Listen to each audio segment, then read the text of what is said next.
आपके पवित्र चरणों में आता हूँ बाबा स्वामी। खुदावन आपका हृदय से धन्यवाद देता हूँ प्रभु यीशु मसीह, आज के इस दिन सुबह समय के लिए प्रभु जी। कि खुदा एक बार फिर आपने हमें संभाले बचाए रखा खुदा। हाँ प्रभु यीशु मसीह, खुदा एक बार फिर आपने चाहा खुदा कि एक बार फिर हम आपकी मौजूदगी में आए प्रभु। हाँ खुदा प्रभु जी, दिन भर की चर्या में आपने हमें संभाले बचाए रखा खुदा। कामों में खुदावन आप हमारी अगुवाई करें खुदावन। हाँ प्रभु यीशु मसीह, आपका धन्यवाद देते हैं प्रभु जी कि हम सुरक्षित आपके भवन में पाए जा रहे हैं खुदावन। हाँ प्रभु आपकी महिमा करते हैं खुदा, आपका अनुग्रह है खुदावन हमारे ऊपर लॉर्ड। हाँ खुदा प्रभु जी, बहुतों को फजल ना मिला खुदा, मगर खुदावन आपने चाहा प्रभु जी कि हम आपकी वर्शिप करने पाए। हाँ खुदा प्रभु जी, आपकी मर्जी के बिना एक पत्ता नहीं हिलता खुदावन। हाँ प्रभु जी, आपके अधिकारों के बिना खुदावन कुछ भी नहीं हो सकता लॉर्ड। हाँ खुदावन, आपने हर एक जीव जंतु पर अधिकार रखा, आपने प्रकृति पर अपना अधिकार रखा खुदा। हाँ प्रभु यीशु मसीह, खुदा मैं आपका बहुत धन्यवाद देता हूँ खुदावन। वो अधिकार खुदावन जो आपके पास है खुदा, आपने अपने बच्चों को दिया लॉर्ड। हाँ खुदा प्रभु यीशु मसीह, मैं आपका धन्यवाद देता हूँ खुदावन कि वो राजदंड खुदावन आपने अपने बच्चों की ओर बढ़ा दिया लॉर्ड। हाँ खुदा प्रभु जी, जब नबी दुआ कर रहे हैं प्रभु यीशु मसीह, तो कैसे वो तलवार वो नबी के हाथों में आ गई खुदा। हाँ प्रभु जी, वो अचंभित कर रहे हैं कि ये है क्या। और खुदा प्रभु यीशु मसीह, खुदा वो राजाओं के राजा प्रभु के प्रभु की तलवार खुदा। हाँ प्रभु यीशु मसीह, वो सोने हीरे मोतियों से बनी हुई खुदावन। और प्रभु यीशु मसीह, मैं आपका धन्यवाद देता हूँ खुदा, वो कोई मामूली तलवार नहीं थी खुदा, वो दो धारी चौखी तलवार थी खुदावन। हाँ प्रभु जी, जो हृदयों को बुद्धों को प्रभु यीशु मसीह आर पार छेदती है खुदावन। हाँ प्रभु जी, उससे उस तलवार से कोई बच नहीं सकता खुदा। हाँ प्रभु यीशु मसीह, खुदावन वो बहुत ही महान राजाओं के राजा प्रभु की तलवार खुदावन। वो तलवार महान खुदा आज जो इस युग में उतर कर आ गई लॉर्ड। हाँ खुदा प्रभु जी, बहुतों ने चाहा खुदावन ये युग देखने के लिए खुदा, मगर किसी को ये फजल ना मिला खुदावन। मगर प्रभु जी, आपने कुछ चुनिंदा लोगों को रखे प्रभु जी, जो कुछ मामूली से हैं खुदा। और प्रभु जी, जो एक चरवाही में चल रहे हैं खुदावन। हाँ प्रभु जी, वो कोई भटकना नहीं चाहते खुदा, वो कहीं भी जाना नहीं चाहते खुदा। हाँ जिन्हें वो प्रभु जी वो ताज़ा मन्ना खाने की आदत है खुदा। हाँ प्रभु जी, वो बासी नहीं खाते प्रभु। और खुदा प्रभु यीशु मसीह, वो किसी दूसरे चरवाही की आवाज़ सुन के दाएं बाएं नहीं भटकते हैं खुदा। हाँ प्रभु जी, जो कि खुदावन सिर्फ और सिर्फ अपने चरवाहे की सुनना चाहते हैं खुदा। और प्रभु मैं आपका धन्यवाद देता हूँ प्रभु जी, क्योंकि वो खुदावन वो अपने चरवाहे की आवाज़ को पहचानते हैं खुदा। हाँ प्रभु जी, वो आवाज़ के पीछे चलते हैं खुदावन। और प्रभु यीशु मसीह, खुदावन कैसे वो नबी के पास वो आवाज़ आती थी खुदावन। हाँ प्रभु यीशु मसीह, मैं आपका धन्यवाद देता हूँ खुदावन कि आज वही आवाज़ हमारे बीच में है प्रभु। हाँ खुदावन, हम किसी रॉन्ग स्पिरिट के पीछे नहीं चल रहे हैं खुदा, ये एकदम राइट स्पिरिट है प्रभु यीशु मसीह। और खुदावन प्रभु यीशु मसीह, वही आत्मा आज यहाँ गाइड कर रही है खुदा। आपका धन्यवाद देता हूँ प्रभु यीशु मसीह। हमारे और भी भाई बहन है खुदा, जो एंड टाइम मैसेज में है खुदा, जो जगह पर जगह पाए जा रहे हैं खुदा।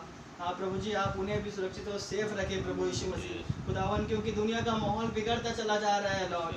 हाँ खुदा प्रभु यीशु मसीह, लेकिन दुल्हन का प्रभु जी वो मेल मिलाप खुदावन बढ़ता चला जा रहा है खुदावन। आप जैसे कहते थे खुदा कि जब तुम ये दिनों को देखो तो तुम मिलना ना छोड़ो।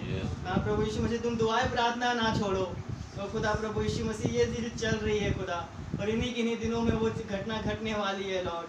हाँ खुदा प्रभु यीशु मसीह, आप उन्हें सुरक्षित रखें प्रभु जी। और खुदावन आप अपने ही ज्ञान से उन्हें तृप्त करें प्रभु जी। हाँ खुदावन अपने ही ज्ञान से हमें भी तृप्त करें प्रभु यीशु मसीह की अब कैसे कैसे चलना है प्रभु यीशु मसीह। खुदावन हम अपने मर्जी से नहीं चल सकते खुदा, हम अपने मर्जी से किसी को जवाब नहीं दे सकते खुदा, जब तक प्रभु यीशु मसीह आप ही के ज्ञान ना होने पाए खुदा। और प्रभु जी, आप ही ज्ञान बख्शिए हमें खुदा। हाँ प्रभु यीशु मसीह, यहाँ आए तमाम भाई बहनों को खुदावन आप आशीष और बरकत दीजिए प्रभु जी, होने पाए खुदावन की वो वचन का वो भेद हम यहाँ से लेकर जाने पाए खुदा। हाँ प्रभु यीशु मसीह, खुदावन वो आप ही हैं खुदावन, जो उन फलों को देते हैं। आप ही हैं खुदा, जो वो मन्ना बरसाते हैं प्रभु जी। आप ही हैं खुदावन प्रभु यीशु मसीह, वो जो दो मछली और 5 रोटियां से 5000 खा लेते हैं खुदा। आप प्रभु यीशु मसीह, खुदावन आप ही हैं खुदावन, जो खाली मटके भर जाते हैं लॉर्ड। हाँ खुदावन प्रभु यीशु मसीह, खुदावन आप ही हैं प्रभु यीशु मसीह, जो आप यहाँ पर अपने उन वचनों को उंडेले खुदा। हाँ प्रभु जी, होने पाए खुदावन कि यहाँ कुछ मटके हैं खुदा। हाँ प्रभु जी, अगर ये खा लिए खुदावन तो आप इन्हें भर दीजिए खुदावन। हाँ प्रभु यीशु मसीह, वो बढ़ोतरी का मैसेज यहाँ होने पाए खुदावन। हाँ प्रभु यीशु मसीह, आज हम बढ़ोतरी चाहते हैं प्रभु, रहम बख्शे, दया कर बख्शे खुदावन प्रभु यीशु मसीह। हाँ खुदावन प्रभु जी, कोई भी कमी घटिया हमारे अंदर पाई जा रही है तो आप उन्हें दूर करें प्रभु। हाँ खुदावन मदद करें, रहम करें प्रभु जी। हाँ खुदावन पास्टर भाई खुदावन काम में फंसे हुए हैं खुदा, तो प्रभु जी आप जल्द से जल्द उनके कामों को निपटा कर उन्हें सुरक्षित यहाँ भवन पर लेकर आए। हाँ खुदावन प्रभु जी, बोलने वाले मेरे प्यारे भाई राजू को भी आप आशीष और बरकत दीजिए खुदावन। प्रभु जी, जो भाई स्कूल पिट पाए खुदावन, तो आप उनका भरपूरी से इस्तेमाल करिए लॉर्ड। हाँ खुदावन प्रभु यीशु मसीह आप उनको अपना तमाम वो भेद खुदावन जो छिपे हुए हैं आप उन पे उंडेले खुदा। हाँ प्रभु जी जो अभी तक हमने नहीं सुना खुदा आज हम सुनने पाए खुदा। हाँ खुदावन मददगार हुए प्रभु, हम जो वर्शिप करें वो आपको भाने योग्य होने पाए। हाँ खुदावन जो भाई बहन नहीं आ पाए हैं खुदा आप उन्हें भी आशीषों का भाग मिलने पाए खुदावन। हाँ प्रभु जी जो बीमारियों में है कमजोरियों में है खुदावन आप उन्हें भी चंगाई बख्शे प्रभु जी। हाँ खुदावन दुआ मांगता है एक बार फिर हमारे प्यारे भाई प्रेम मसीह के लिए कि प्रभु यीशु मसीह खुदावन वो डॉक्टरों को समझ नहीं आ रहा खुदा कि वो क्या चीज़ है लॉर्ड। हाँ खुदावन सारी रिपोर्टें नॉर्मल है प्रभु यीशु मसीह। हाँ खुदावन होने पाए खुदा कि वो नॉर्मल रिपोर्ट प्रभु जी वो शरीर में भी वो नॉर्मल हो जाए खुदा। हाँ प्रभु यीशु मसीह वो हर एक चीज़ खुल जाए लॉर्ड। भाई के पैरों का दर्द कम हो जाए, वो सूजन कम हो जाए खुदा। हाँ प्रभु जी होने पाए खुदा कि एक बार भाई फिर स्वस्थ होकर खुदा घर को और घर के वापस आने पाए खुदा। हाँ प्रभु जी आप ही की महिमा चाहते हैं खुदावन। हाँ प्रभु जी हम जो गीत गाए वो आपको भाने योग्य होने पाए खुदा। मदद करें प्रभु जी, सारे मीटिंग का कंट्रोल आपके पवित्र हाथों में देते हैं प्रभु। हाँ खुदावन ये छोटी सी प्रार्थना विनती प्रभु यीशु मसीह के नाम से मांगते हैं, आमीन। हालेलुया। सभी को जय मसीह की। भैया हम सभी खड़े हो जाएंगे।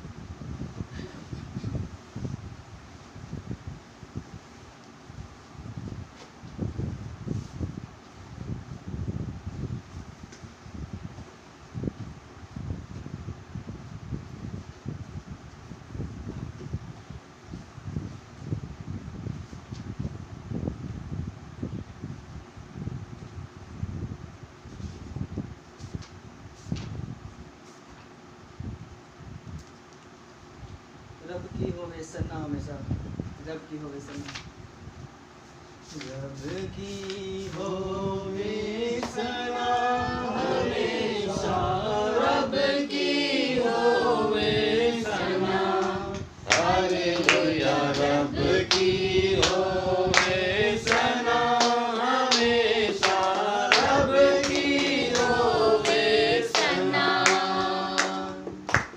रब की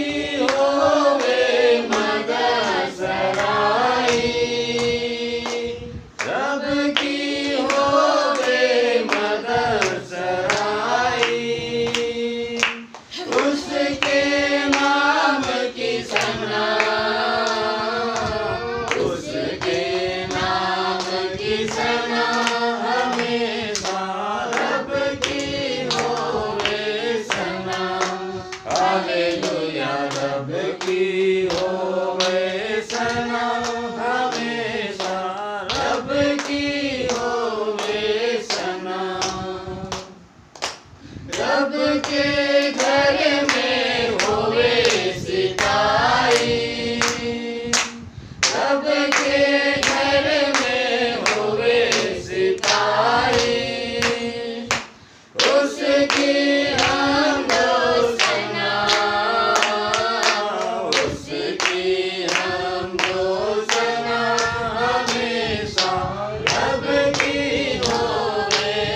वैसा ना हमेशा। Amen.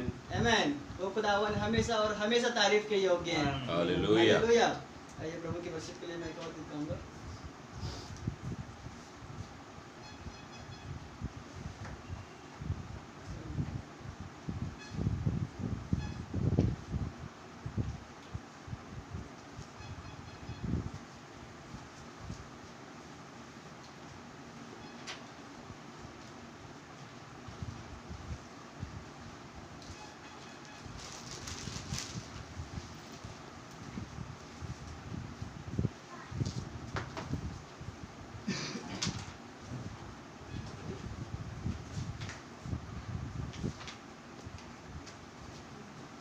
बढ़ते जाएंगे आगे आगे। 45.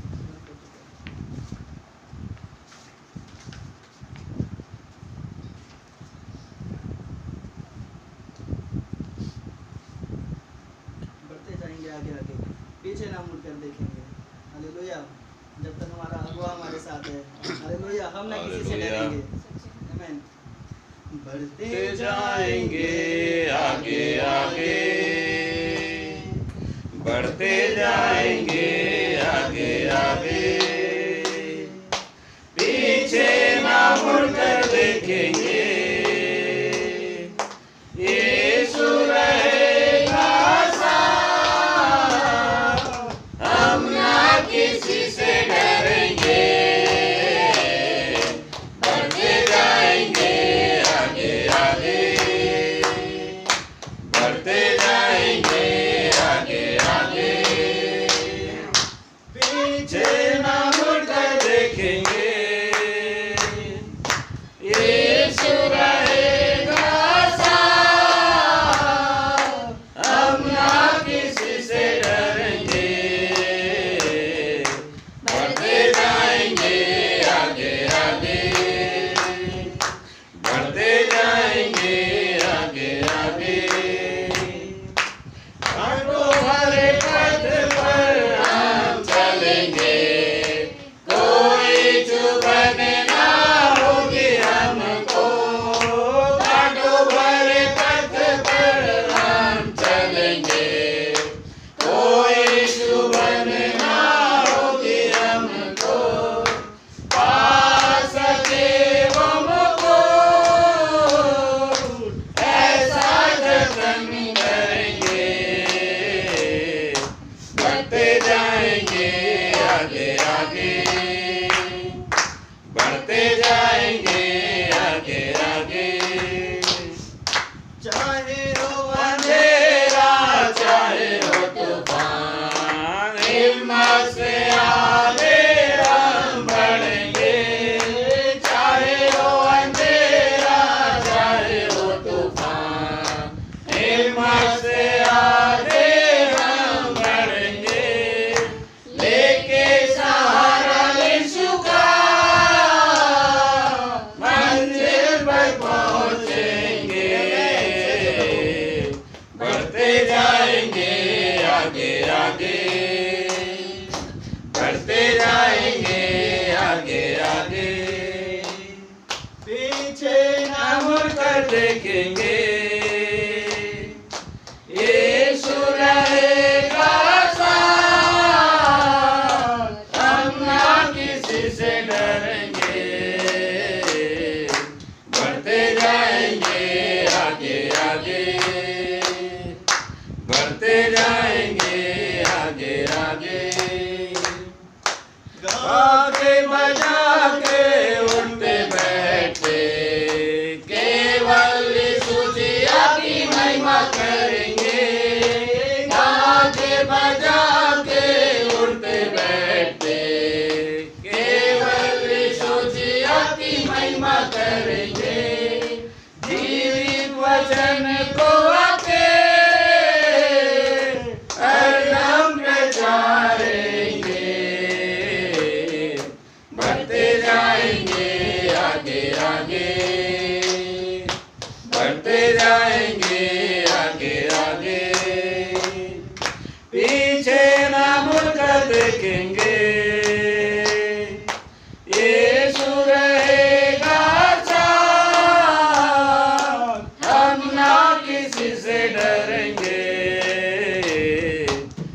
बढ़ते जाएंगे आगे आगे, बढ़ते जाएंगे आगे आगे।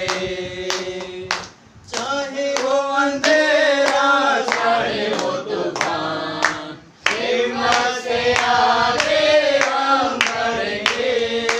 चाहे वो अंधेरा चाहे वो तूफान, हिम्मत से आगे हम बढ़ेंगे। लेके सहारा यीशु का मंजिल पर पहुंचेंगे। बढ़ते जाएंगे आगे आगे, बढ़ते जाएंगे आगे आगे। पीछे न मुड़कर देखेंगे, यीशु रहेगा साथ, हम ना किसी से डरेंगे। बढ़ते जाएंगे आगे आगे, बढ़ते जाएंगे आगे आगे, बढ़ते जाएंगे आगे आगे। आमेन, हालेलुया। हालेलुया। आमेन, बढ़ते जाएंगे आगे आगे, पीछे ना मुड़ कर देखेंगे। हालेलुया। मेरे भाई मेरी बहन, वो खुदावन आज हमारे साथ है। हालेलुया। हमें कहीं देखने की जरूरत नहीं है। आमेन। नबी बताते हैं, एक बार वो मीटिंग में जा रहे हैं, बहुत ही तेज आंधी तूफान चालू हो गया। हालेलुया। वो हालेलुया। सोच रहे हैं कि मैं कैसे करूं, या तो मैं वापस होटल हो जाऊं या मुझे वहां जाना है। लोग बोल रहे हैं कि भैया हम आगे नहीं जा सकते, बहुत बड़ा तूफान है, हमें वापस ही जाना पड़ेगा। लेकिन अभी कह रहे हैं कि नहीं, मुझे वहाँ मीटिंग में पहुंचना बहुत जरूरी है। आमेन। बोल रहे हैं कि वहाँ कोई नहीं आया होगा, इतनी भारी बारिश में लोग कैसे आएंगे। बोल रहे हैं कि कोई बात नहीं, लेकिन मैं मीटिंग में जाऊंगा, भले मैं उन दीवारों से प्रचार कर दूं। आमेन आमेन। हालेलुया। हालेलुया। मेरे बहन वो कह रहे हैं कि वो खुदा हमारे साथ है भाई, आमेन। अब चलो। हालेलुया। आमेन। और जिले दे के जब वहाँ पहुंचे तो देख रहे हैं कि खचाखच भीड़ भरी हुई है। हालेलुया। हालेलुया। आमेन। लोगों के पास बैठने को स्थान नहीं है मेरे भाई मेरी बहन। आमेन। सच बात है।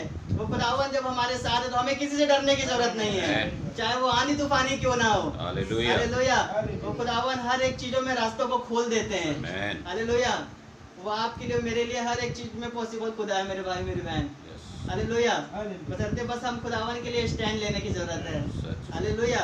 हालेलुया। जब वो तूफान वहां से तेजी से वो नबी की ओर बढ़ रहा है। हालेलुया। मेरे भाई मेरे बहन, वो खुदावन तब भी उनके साथ है। आमेन। सच बात है। जब वो शान घुरा के नबी की ओर देख रहा है, खुदावन तब भी उनके साथ है। आमेन। कोई भी चीजों में खुदावन ने उन्हें छोड़ा नहीं, तो वो अपने बच्चों को कैसे छोड़ सकते हैं मेरे भाई मेरे हालेलुया। बहन? जबकि हम कहते हैं आज कि वो नबी की आत्मा ट्रांसफर हो गई दुल्हन में। हालेलुया। आमेन। वो एलिया की 2 गुना भाग दुल्हन में है। आमेन। वो खुदावन आज हमारे साथ है। हालेलुया। हालेलुया। वो तमाम सातों स्वर्गदूत हमारे साथ है। आमेन। वो पूरा स्वर्ग हमारे साथ है। हालेलुया। हालेलुया। खुदावन वो सीसीटीवी कैमरा हर एक जगहों पे आप में लगाए रखा हुआ है। आमेन। सच बात है। जब कुछ हो तकलीफ हो, वो एक दूत आ जाता है। वो हर एक चीजों में आपकी तकलीफ के अनुसार वो दूत आपके पास आ जाता है। आमेन आमेन। आमेन। वो खुदावन ने कभी भी हमें अकेला नहीं छोड़ा। सच। खुदावन को महिमा मिले। इसी में एक कोरस गाऊंगा, फिर हम भैया को समय दें। जब जीवन के दुख सागर में आंधी चलती है, तब यीशु पर मैं लंगर सी आशा रखता हूँ। जब जीवन के दुख सागर में आंधी चलती है, तब यीशु पर मैं लंगर सी आशा रखता हूँ। परीक्षा और विपत्ति जब लहराती है, तब उससे चैन और शांति मैं पाता हूँ। वो मेरा आधार है, मैं साहस करूँगा। वो मेरा आधार है, कभी न डरूँगा। वो मेरा आधार है, वो स्थिर और शक्तिमान, सनातन की चट्टान है यीशु। वो मेरा आधार है, मैं साहस करूँगा। वो मेरा आधार है, कभी न डरूँगा। वो मेरा आधार है, वो स्थिर और शक्तिमान, सनातन की चट्टान है यीशु। बुराई से बचा के वो निर्मल करता है, वो मेरे मन से बोझ आराम दिलाता है। है अगवा मुक्तिदाता, भरोसा उस पर है, सदा वो रहता पास की सहारा है। वो मेरा आधार है, मैं साहस करूँगा। वो मेरा आधार है, कभी न डरूँगा। वो मेरा आधार है, वो स्थिर और शक्तिमान, सनातन की चट्टान है यीशु। वो मेरा दोस्त सहायक, वो मुझको करता स्थिर, वो दुखी आंधी रोककर मुझे बचाता है। विश्वास से स्वर्गीय घर की मैं करता हूँ आशा, जो यीशु मेरे लिए बनाता है। वो मेरा आधार है, मैं साहस करूँगा। वो मेरा आधार है, कभी न डरूँगा। वो मेरा आधार है, वो स्थिर और शक्तिमान, सनातन की चट्टान है यीशु। वो मेरा आधार है, मैं साहस करूँगा। वो मेरा आधार है, कभी न डरूँगा। वो मेरा आधार है, वो स्थिर और शक्तिमान, सनातन की चट्टान है यीशु। सनातन की चट्टान है यीशु। आमेन, हालेलुया। हालेलुया। आमेन। वो मेरा आधार है तो मैं साहस कर सकता हूँ। आमेन। हालेलुया। हालेलुया। मेरे भाई मेरी बहन, पूरी बाइबल गवाही देती है कि खुदावन जब जब अपने बच्चों के साथ रहे हैं, हालेलुया, हालेलुया। उन्होंने हमेशा साहस किया, आमेन। क्योंकि वो जानते थे कि हमारे साथ जो खड़ा है वो कोई मामूली नहीं है। हालेलुया। हालेलुया। उन्हें लड़ने के लिए कोई कवच की जरूरत नहीं है। सच बात है, उन्हें कोई तीर भाले की जरूरत नहीं है। हालेलुया। मेरे भाई मेरे बहन जब जब खुदावन साथ रहे, वो बहुत मामूली तरीकों से दुश्मनों को हरा दिए। आमेन। हालेलुया। लोग सोच भी नहीं सकते थे कि एक छोटा सा बच्चा वो बड़े गोलियत को हरा देगा। सच बात है, लोगों को ने कल्पना नहीं करी थी कि सिर्फ लोग खुदावन के भजन गाने से वो ऊंची ऊंची दीवारें गिर पड़ेगी। सच बात है, वो कैसे वो नदी दो भाग हो जाएगी। हालेलुया। मेरे भाई मेरे बहन, ये खुदा है, वो हर एक चीज को पॉसिबल कर देते हैं। आमेन। बस हमें साहस करने की देरी है, उनके वचनों से हमें डगमगाना नहीं है। खुदावन ने कहा ये होना है तो ये होगा ही। हालेलुया। उसमें कोई दो राय नहीं है। खुदावन को महिमा मिले। आइए हम गाते हुए भजन में समय दें। हाथों को उठाकर Oh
हालेलुया, हालेलुया, धन्यवाद हालेलुया। धन्यवाद धन्यवाद खुदावन। Thank प्रभु you, यीशु मसीह एक Jesus. बार फिर आपका बहुत धन्यवाद देते हैं। Yes, Lord. आज के दिन आज के समय के लिए आपका धन्यवाद खुदावन। Thank you, Jesus. एक बार फिर आपने हमें मौका दिया कि हम आपके समीपता में आ सके। Yes, Lord. ओ लॉर्ड, मैं आपका बहुत धन्यवाद देता हूँ, Thank you. क्योंकि आप वो महान राजा है Amen. जिनका नया नाम है Hallelujah. और जिनके साथ कुछ जुड़े हुए हैं Yes, लॉर्ड, Lord. जिनके पास एक नया नाम का प्रकाशन है Amen. लॉर्ड। प्रभु मैं आपका धन्यवाद देता हूँ। Thank you, Jesus. वो मैसेजों में छिपा हुआ है Yes, लॉर्ड, Lord. और हर दिन किसी न किसी विश्वासी के जीवन में आप उसे प्रकट कर रहे हैं Yes, प्रभु। Lord. मैं आपका बहुत धन्यवाद देता हूँ। आप बताना चाहते हैं कि मैं तुम्हारा दूल्हा हूँ, Amen. मैं तुम्हारा पति हूँ, Yes. मैं तुम्हारा अलमाइटी गॉड हूँ। Yes. प्रभु मैं आपका बहुत धन्यवाद देता Thank हूँ। you, Jesus. आप कुछ चीजों को अपनी पत्नी पर जताना चाहते हैं Yes, Lord. कि मैं कुछ हूँ जो तुम्हारे लिए हूँ। हालेलुया। Hallelujah. मैं आपका बहुत धन्यवाद देता हूँ खुदा। प्रभु हम आपका वेलकम करते हैं Yes, खुदा। Lord. आप आइए लॉर्ड, हमें कुछ नहीं आता है खुदावन, हम कुछ जानकर भी नहीं जानते खुदावन, क्योंकि हमारा जानना हमें रैप्चर नहीं ले जा सकता Yes. खुदावन। सबसे बड़ी चीज वो लहू हमारे पास होना Yes, चाहिए Lord. खुदावन। प्रभु मैं आपका धन्यवाद देता हूँ। Thank you. प्रभु आप आइए खुदावन, और हमें उस विषय को दे खुदा जिन्हें हम नहीं जानते खुदावन, क्योंकि जब आप आते हैं तो अपने बच्चों के लिए कुछ विषय लेकर आते हैं Yes, Lord. खुदावन। वो रैप्चर के लिए एक अगुवाई लेकर आते हैं कि हम रैप्चर की ओर बढ़ सकें खुदावन। हमें उस संसार से निकाल बाहर करें खुदा, Yes, Lord. कि जब हम इस दरवाजे के अंदर आए हैं तो एक एटमॉस्फेयर में आ जाए Yes, खुदा। Lord. एक ऐसे एटमॉस्फेयर में जहाँ पर अब्राहम है, इजहाक है, याकूब है प्रभु जी। वो लोग स्वर्ग में नहीं, जहाँ आप मौजूद है Amen. वो सारे लोग वहाँ मौजूद है लॉर्ड। Hallelujah. क्योंकि आपने कहा जब 40 दिन आप चल रहे थे तो कुछ विश्वासी गण थे जो उन लोगों को देख पा रहे थे Yes. प्रभु। आज वही समय एक बार फिर आ गया है खुदा, क्योंकि आप बादल के रूप में फिर से वापिस आ गए लॉर्ड। एक बार फिर वाला प्रकाशन आप दुल्हन के पास लेकर आए, जहाँ पर कुछ है खुदा। Yes. जैसे भाई लाल, भाई संतू खुदावन, भाई पीटर प्रभु जी वो यहाँ मौजूद है Yes. खुदावन। मैं आपका धन्यवाद देता हूँ। कुछ ऐसे विश्वासी भाई हैं जो प्रभु में सो गए लेकिन वो तुरंत जी उठे Yes, खुदावन, Lord. और वो कुछ मीटिंगों को अटेंड करते हैं प्रभु। मैं आपका धन्यवाद देता हूँ। शायद वो कुछ विश्वासियों से मुलाकात भी करते होंगे उस वचनों के जरिए। तो प्रभु आप रहम करें कि हम देख पाए आपको, कि आज भी आप वही खुदा है, कल आज युगानुयुग लॉर्ड। मैं आपका बहुत धन्यवाद देता हूँ, क्योंकि नबी एक ही चीज कहते थे, आप कल आज और युगानुयुग हमेशा एक समान है। आप कल भी थे और आज भी है। हालेलुया। मैं आपका बहुत धन्यवाद देता हूँ प्रभु जी। हम में से हर एक को खुदावन वो पवित्र आत्मा दे लॉर्ड, जिसके जरिए हम उन मैसेजों को सुन पाए खुदावन, उन आयतों को समझ पाए जो आज के दिन Yes. आप खोल रहे हैं खुदावन। Yes. प्रभु मैं आपका बहुत धन्यवाद देता हूँ भाई आशीष के लिए खुदावन, कि आज भी वो भेद खुल रहे हैं। कई डिनोमिनेशन के पास्टर होंगे जो आज उन्हें पता चल गया होगा कि आज अब क्या प्रचार है, तो वो 10 मिनट कुछ भी बोल करके वो बंद कर दे रहे हैं मीटिंग। लेकिन दुल्हन के पास एक प्रकाशन है लॉर्ड, जो हर दिन एक भेद खुलता जा रहा Yes, है, Lord. हर दिन कुछ है जो खुलता जा रहा है। Yes. खुदावन मैं आपका धन्यवाद देता हूँ उन भेदों के लिए लॉर्ड, और उस भेद को आज हम हमारे सामने प्रकट करें लॉर्ड। मैं आपसे मांगता हूँ खुदावन, मैं कुछ नहीं खुदावन, खुदावन मुझे कुछ नहीं मालूम, मैंने कोई तैयारी नहीं करी, बस मैं आकर खड़ा हो गया हूँ। मुझे वो दूत याद है खुदावन, वो खुदावन उस पर्दे के पीछे जब तक दुआ करता रहता है जब तक आप ना आ जाए। चाहे कलीसिया कितना भी वेट कर ले उसे मतलब नहीं, उसे मतलब है कि क्या प्रभु ने मुझे कुछ दिया है। और वो तब आता था और आकर के वो पुलपिट पर खड़े होकर के उस वचनों को बोलता था लॉर्ड। प्रभु मैं आपका धन्यवाद देता हूँ कि वो सारे दूत यहाँ मौजूद है, Yes. और प्रभु जी उनमें से हर एक दूत हमारे भाई ब्रैनम के पास आए, Yes. तो वैसे ही हर एक दूत आज दुल्हन के पास आते हैं। Yes. प्रभु आप रहम करें, मैं आपसे रहम मांगता हूं। हर एक बातों में धन्यवाद देता हूँ। और भैया के खुदावन जब वो बाहर गए हुए हैं तो खुदावन उनकी आने में सहायता मदद करे कि वो जल्द से जल्द पहुँचे खुदा।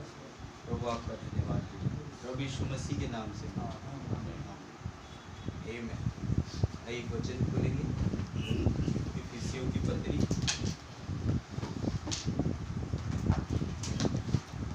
5 अध्याय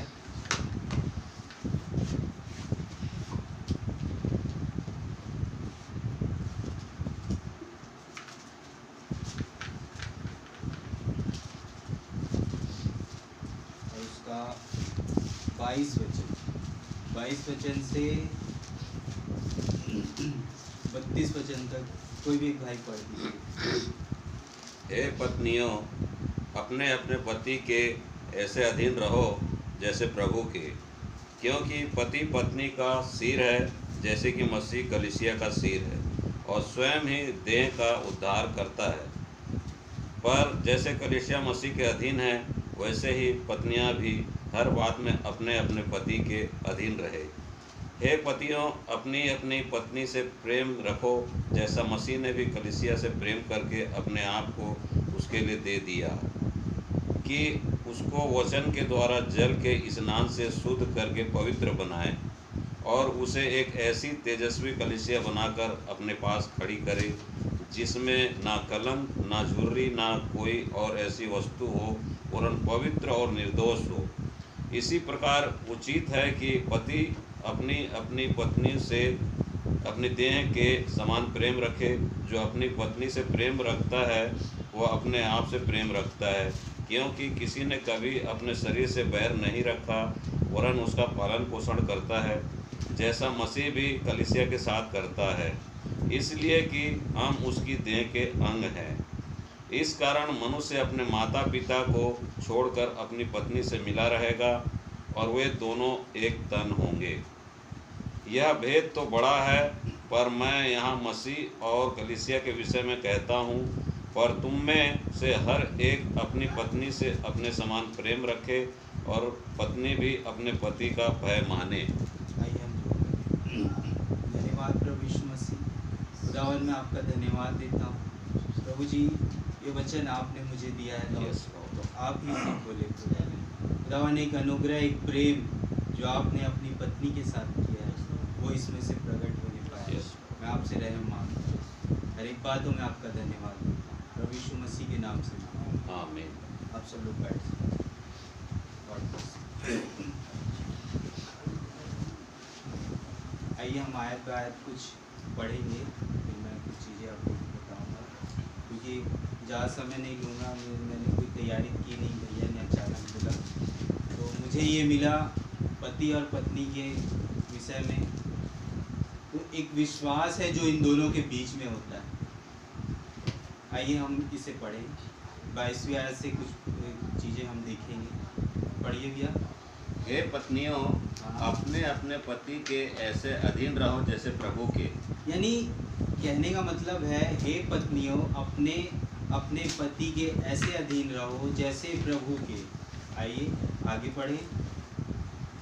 क्योंकि पति पत्नी का सिर है, हाँ, जैसे कि मसीह कलीसिया का सिर है आगे। और स्वयं ही देह का उद्धार करता है। यानी कि देह का उद्धार करता कौन है? मसीह, हमारे प्रभु यीशु मसीह। और स्त्री को तो हम जानते ही हैं कि पौलुस भाई ने कहा स्त्री मतलब एक कलीसिया को दर्शाती है।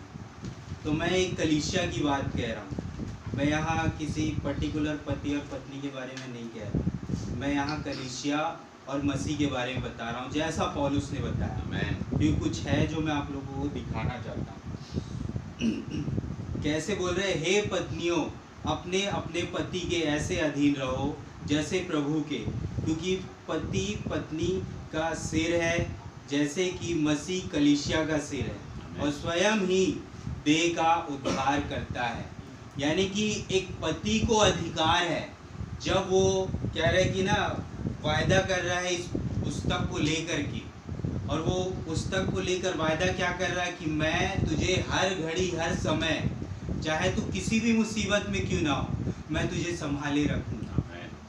और वो क्या कह रहा है कि मैं ही तुम्हारा उद्धार करता हूँ। जैसे पुराने समय में होता था कि इजराइल लोग जब शादी करते थे तो वो लड़की को खरीदते थे, यानी एक पति को पत्नी को अपनाने के लिए उसे खरीदना होता था पैसे देकर, तब जा कर के वो लोग पति पत्नी होते थे और जो भी कार्यक्रम वो होता था।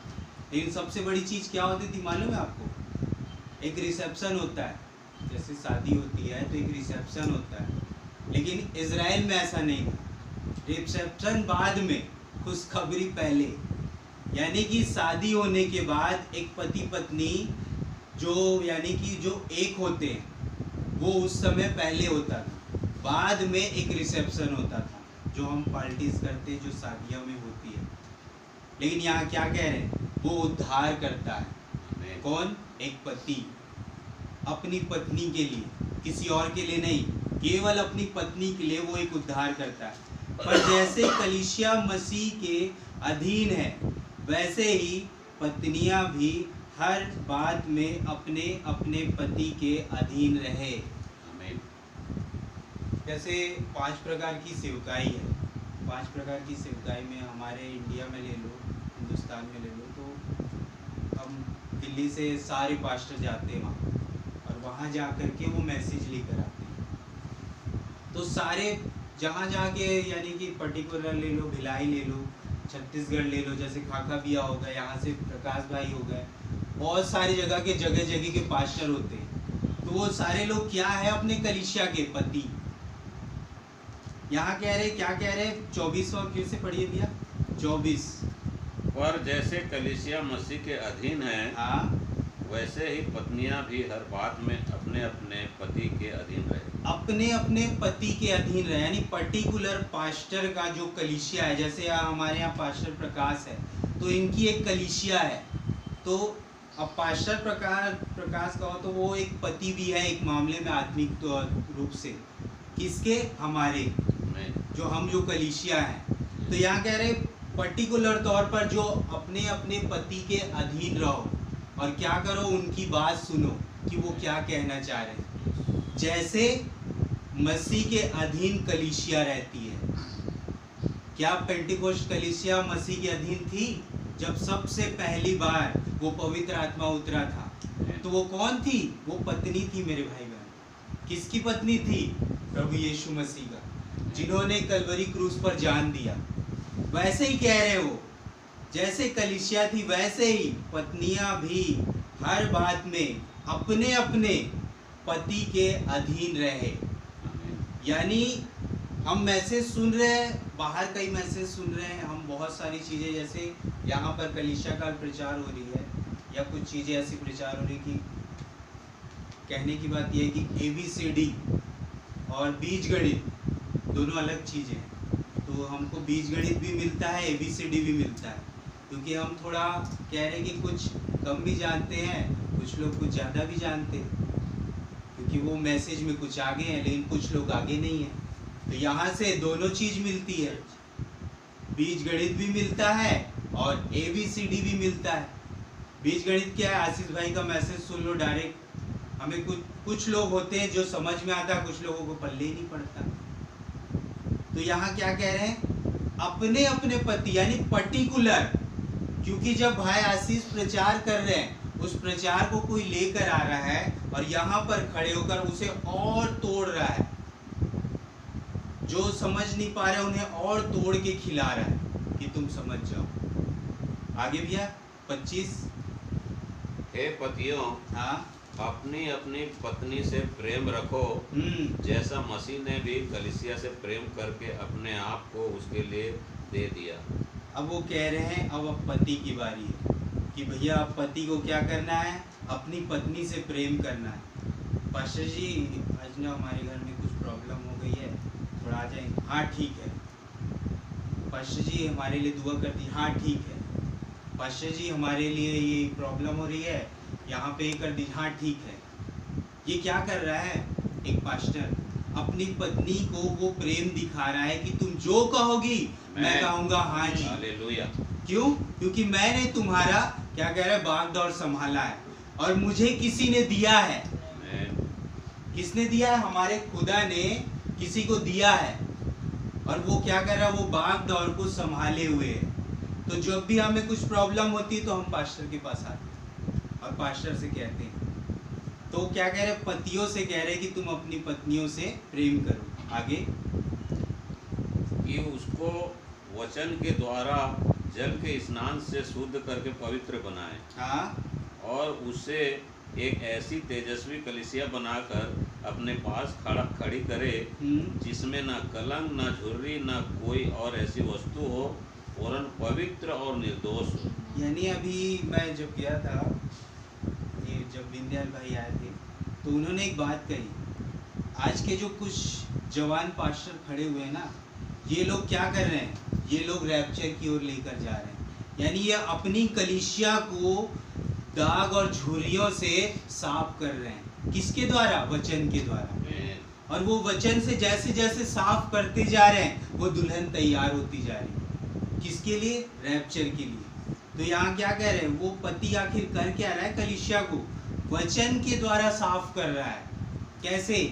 उसकी कोई भी प्रॉब्लम, कोई भी दिक्कत हो, वचन दिखा करके वो उसे कह रहा है कि इस वचन को मानो बहन, तुम्हारा हर एक चीज खत्म हो जाएगा, तुम्हारी प्रॉब्लम, दिक्कत खत्म हो जाएगी।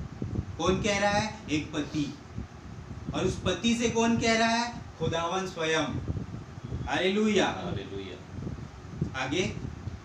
इसी प्रकार उचित है कि पति अपनी अपनी पत्नी से अपनी देह के समान प्रेम रखे। हाँ। जो अपनी पत्नी से प्रेम रखता है वह अपने आप से प्रेम रखता है, क्योंकि किसी ने कभी अपने शरीर से बैर नहीं रखा, वरन उसका पालन पोषण करता है। हाँ। जैसा मसीह भी कलीसिया के साथ करता है, इसलिए कि हम उसकी देह के अंग हैं। हर बार पौलुस जैसा मसीह अपने देह के साथ करता है, जैसा मसीह अपने कलीसिया के साथ करता है।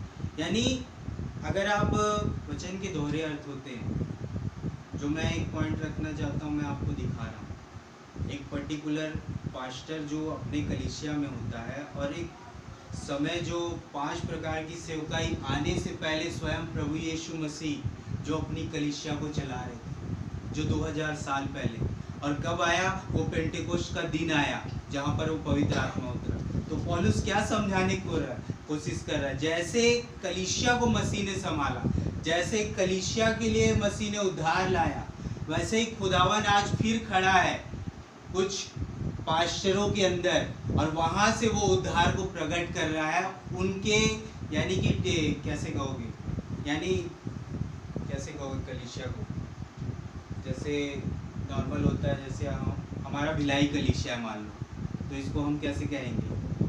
कैसे तो बोलते हैं, मुझे याद नहीं आ रहा कहने का मतलब। जैसे ये डॉक्टर होता है, पहले डॉक्टर होता है, फिर जूनियर डॉक्टर होता है। तो जूनियर डॉक्टर को क्या कहेंगे? वो जूनियर होता है। एक सीनियर डॉक्टर होता है, एक जूनियर होता है। तो सीनियर कौन है? प्रभु यीशु मसीह। उसके बाद जहाँ जहाँ पास्टर है वो सारे जूनियर है। तो वो अपनी पत्नियों को बता रहे हैं कि तुम इस सीनियर की सुनो। कैसे? जो मैं तुम्हें वचन के द्वारा बता रहा हूँ। क्या बता रहा हूँ? पढ़िए भैया एक बार फिर से।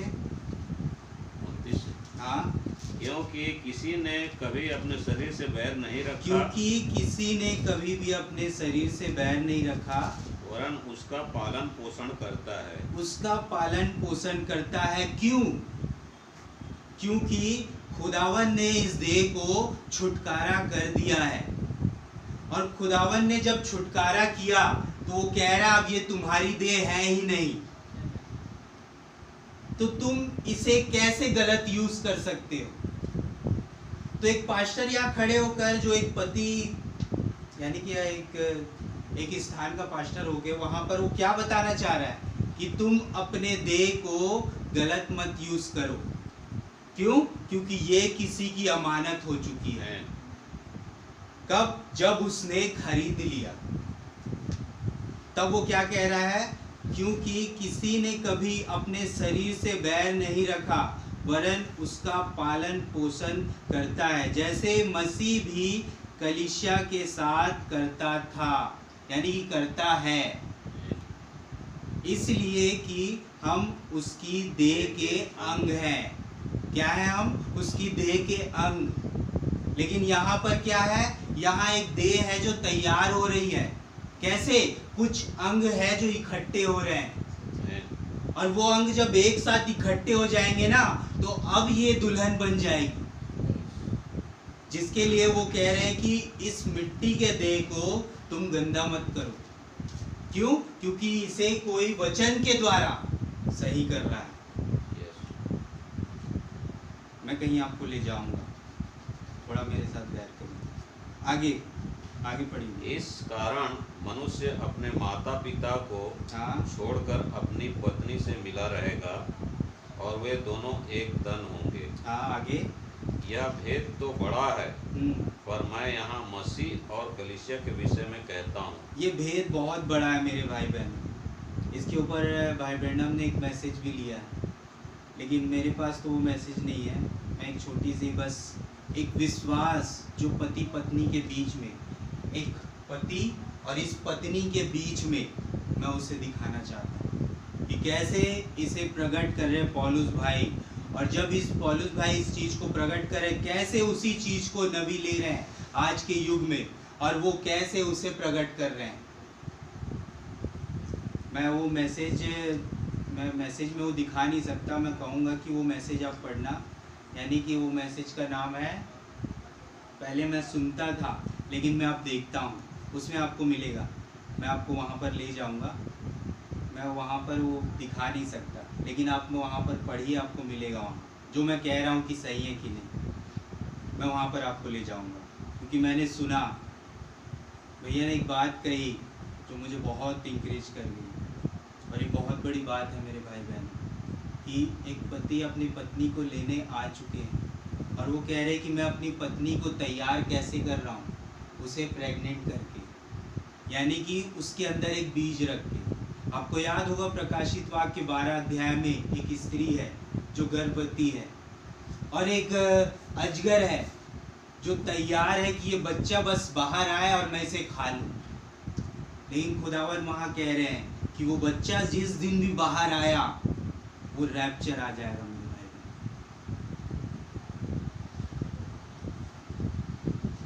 31वीं आयत फिर से पढ़िए भैया। इस कारण मनुष्य अपने माता पिता को छोड़कर अपनी पत्नी से मिला रहेगा और वे दोनों एक तन होंगे। आपको याद होगा जब प्रभु यीशु मसीह ने बड़े जोर के शब्द से चिल्लाया, हे पिता, याद है आपको? वो क्या कर रहे थे? वो अपनी पत्नी से मिलने जा रहे थे, वो अपने पिता को छोड़ रहे थे। क्यों? क्योंकि उन्होंने अपने पत्नी के लिए जान दिया। आपको याद होगा जब पत्नी कहे कि भैया मुझे बोर हो गया हूँ, अब समय आ गया कि अब मुझे कोई और पति चाहिए, तब वो पति कैसा करे, क्या फील करे? वो कहे दे दो इन्हें। उस पत्नी के लिए वो एक बार फिर बाइबल के बीच में उतर आया, और वो उतर आकर क्या कह रहा है कि मैंने अब तेरे लिए ब्लड दे दिया है।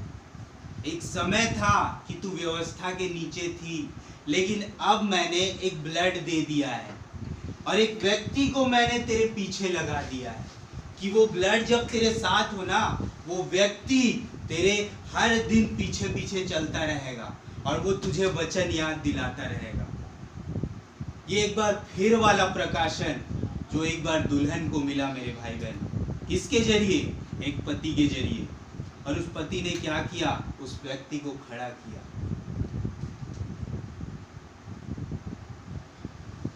बत्तीसवीं आयत। यह भेद तो बड़ा है, हाँ। पर मैं यहाँ मसीह और कलीसिया के विषय में कहता हूँ। पर तुम में से हर एक अपनी पत्नी से अपने समान प्रेम रखे, हाँ। और पत्नी भी अपने पति का भय माने। फिर से एक बार पढ़िए 33वीं आयत। पर तुम में से हर एक अपनी पत्नी से अपने समान प्रेम रखे, हाँ। और पत्नी भी अपने पति का भय माने। अपने पति का क्या माने? भय माने। यानी पत्नी का क्या काम है? खाली अपने पति की बात सुनना और उससे डर कर रहना। इनसे जब तक हम डरेंगे नहीं ना, वो दूत हमारे चारों ओर आएंगे नहीं। जब हम इनसे नहीं डरते हैं ना, तो वो दूत हट जाते हैं। और वो शैतान जो 20 करोड़ दुष्ट आत्माएं हैं, कुछ ना कुछ प्रॉब्लम क्रिएट करती है। पता है मेरे साथ अभी क्या हुआ? जस्ट मैं निकलने वाला था और क्या हुआ कि अभी वचन में आया नहीं, मैं आपको बता रहा हूँ, मैं वहीं जा रहा हूँ कि आखिर हुआ क्या। जस्ट बस निकलने वाला था, मैंने अपने बॉस को बताया भी नहीं कि मुझे जल्दी जाना है, आज मीटिंग होता है। अब फोन में ही मैं बात कर रहा हूँ कि प्रकाश भाई से बात कर रहा हूँ, फिर अमिता से बात कर रहा हूँ कि अभी टाइम लगेगा, जल्दी जल्दी काम ख़त्म कर रहा हूँ। काम ख़त्म करके लास्ट में बस मेरे को गिलास को ऊपर चढ़ाना था, बस ऊपर लेके गया, एंड टाइम में वो गिलास टूट गया। जिस काम के लिए, जब आज मेरी छुट्टी होती है, जिस काम के लिए मैं आज आया, वही काम खराब हो गया, पूरा दिन बर्बाद। अब मैं मैसेज सुन रहा था, आशीष भैया बोल रहे हैं कि जब मूसा इजराइलियों के पास जा रहा है और मिस्र देश के राजा को बोल रहा है कि जाकर यहाँ पर उन्हें एक आग का खंभा से मुलाकात हुई है, तो आप एक काम करिए कि इन्हें आज़ाद कर दीजिए। और मैं जैसे बता रहा हूँ वैसे नहीं कह रहा मूसा कह रहा है कि इन्हें आज़ाद कर दो कि ये जाकर उस प्रभु की उपासना करे जिनको इन्होंने आग के खंभे के रूप में देखा है। तो खुदावन ने मूसा से कहा कि मैं उसके मन को कठोर करूंगा, हर बार कुछ प्रॉब्लम लाऊंगा, लेकिन उसे फिर भी मैं कठोर करूंगा। तो क्या करता था, मिस्र के राजा को कुटकिया लाता था। तो थोड़ी देर में सब लोग बोलते थे, अरे इसका खुदा तो बहुत खतरनाक है, ये हमें ये कर देगा, एक काम करो इजराइल को जान। फिर थोड़ी देर बाद फिर उसे कठोर कर देता था। किसको? मिस्र के राजा को। तो खुदावन आखिर कर क्या रहा है मेरे भाई बहनों? वो बताना चाह रहा है कि मैं अपनी महिमा के दिखा करके अपने दुल्हन को यहाँ से लेकर जाऊंगा। तो मैं वो मैसेज सुन रहा था, तो भैया बोलते हैं कि देखा कैसे खुदा पहले विपत्ति लाता है और फिर उसके बाद उसे वो कहता है कि मैं उसके मन को फिर कठोर करूंगा, फिर वापस उसे ला लूंगा। क्यों लेकर जाना चाहते हो इन्हें? क्यों कामों से छुटकारा देना चाहते हो? कौन कह रहा? मिस्र का राजा। किससे? मूसा से। क्यों इन्हें छुटकारा देना चाहते हो? ये अपने काम में लगे हुए हैं, अब काम में प्रॉब्लम हो रही, पेमेंट बढ़ा रहे हैं उनके कि डबल काम करो, तुम्हें हम ज़्यादा पेमेंट देंगे। कौन कह रहा? मिस्र का राजा। मैं ये सब सुन रहा था और मैं सुन रहा हूँ, हड़बड़ काम कर रहा हूँ, और मेरे मन में यही मैसेज गूंज रहा है कि कैसे एक पति अपनी पत्नी के लिए एक छुटकारा लेकर आ चुका था, और वो था छुटकारा एक नबी के रूप में, जिसके लिए किसी ने दुआ करी थी। हालेलुया। और उसी के घर में वो खुदावन ने उस व्यक्ति को भेज दिया, उस दूत को भेज दिया कि वो जाकर उन्हें छुड़ा कर लाएगा, और मैं जैसा जैसा कहूँगा वैसा वैसा वो करेगा। अब वो जब जा रहा है वहाँ पर, तो बार बार जा रहा है, और लास्ट में खुदा की पत्नी क्या कहती मालूम है? मूसा से, देखा तुमने कैसे मिस्र के राजा से कहा, और मिस्र के राजा ने हमारी वो बढ़ा दी। क्या बोल रहे हैं? काम को बढ़ा दिया तुम्हारी वजह से। किससे कह रहे हैं? नबी से। तुम्हारी वजह से क्या हुआ? मेरा काम बढ़ गया, अब मैं कैसे करूंगा? मैं चर्च भी नहीं आ पा रहा हूं। हमारी उपासना जो होती थी, अब हमारे काम बढ़ गए तुम्हारी वजह से। तुम कहते हो कि हर मीटिंग अब अटेंड करो। मैं पति और पत्नी के बारे में बता रहा हूं, पत्नी कैसे क्या रिएक्ट कर रही उस दूत के सामने, जिसे किसने भेजा? उसके पति ने, कि जा समय आ गया है कि उनका छुटकारा करना। अब उन्हें एक गुलामी से आज़ादी मिलने वाली थी। किन्हें? उसकी पत्नी को।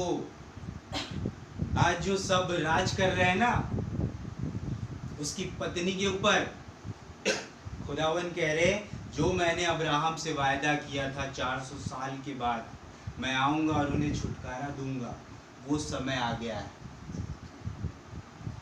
चीज़ सुनते सुनते मेरे साथ घट गया भाई। तो मैं परेशान, मैं बोला तो मिस्र का राजा तो क्रोधित हो गया है अब मैं क्या करूं। मैं चुपचाप खड़ा हो गया, कुछ नहीं कर रहा था, बस टाइम देख रहा था। अब जल्दी जल्दी बाहर वाला जो पुलिस वाला है वो भी अपना अपना जल्दी जल्दी, उसने भी गिलास तोड़ दिया ना, सबसे बड़ी प्रॉब्लम, उसने भी गिलास तोड़ दिया। और मैंने अपने बॉस को ये नहीं बताया कि मुझे चर्च जाना, मुझे जल्दी जाना, मैंने कुछ नहीं बताया। अब वो चालू बोलता तेरे को जल्दी जाना था इसलिए तूने गिलास तोड़ दिया, ऐसा कर दिया वैसा कर दिया, बोल के वो बोलने लगा। मैं कुछ नहीं बोला उसको, मैं बोला मैंने तो आपको कुछ भी नहीं बोला भैया, मैंने तो ये भी नहीं बोला कि मुझे जल्दी जाना है। मुझे वो मैसेज याद आ रहा था कि कैसे खुदावन उस मिस्र के राजा को कठोर करता, और भैया वही बता रहे थे कि कैसे वो अपने कामों में लगाना चाहता है कि देख मैं तेरी पत्नी को अब कैसे काम कर रहा हूं। कौन कह रहा मिस्र? कब? जब छुटकारा आ गया, यानी कि 430 साल पूरे हो गए, समय कब आ गया? छुटकारे का, कि खुदावन एक नबी को भेजे और उसकी पत्नी को वहां से खींच कर लाए। आप लोग पढ़ चुके पुराने नियम में, मैं इसलिए वहां जा नहीं रहा, मैं आप लोग केवल दिखा रहा हूँ कि वो अपनी पत्नी के लिए छुटकारा ला चुका है। और वो कहाँ से लाना चाहता है उसे?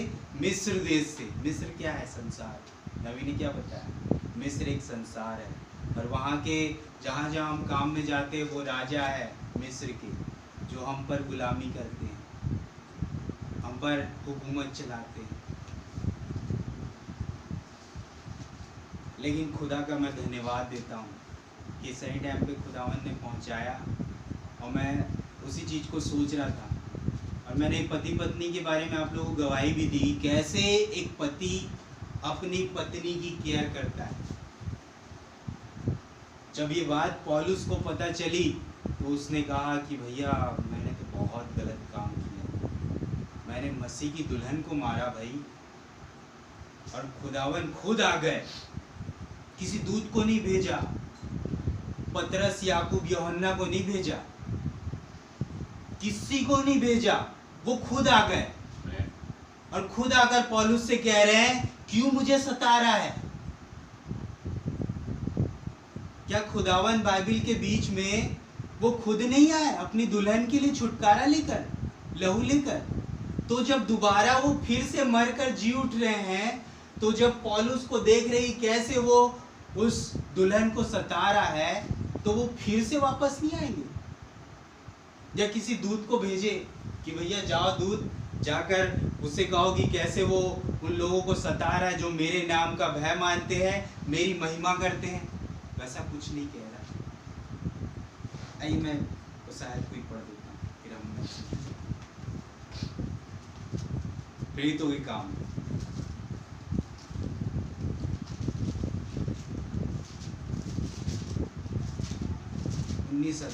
सॉरी 9 अध्याय।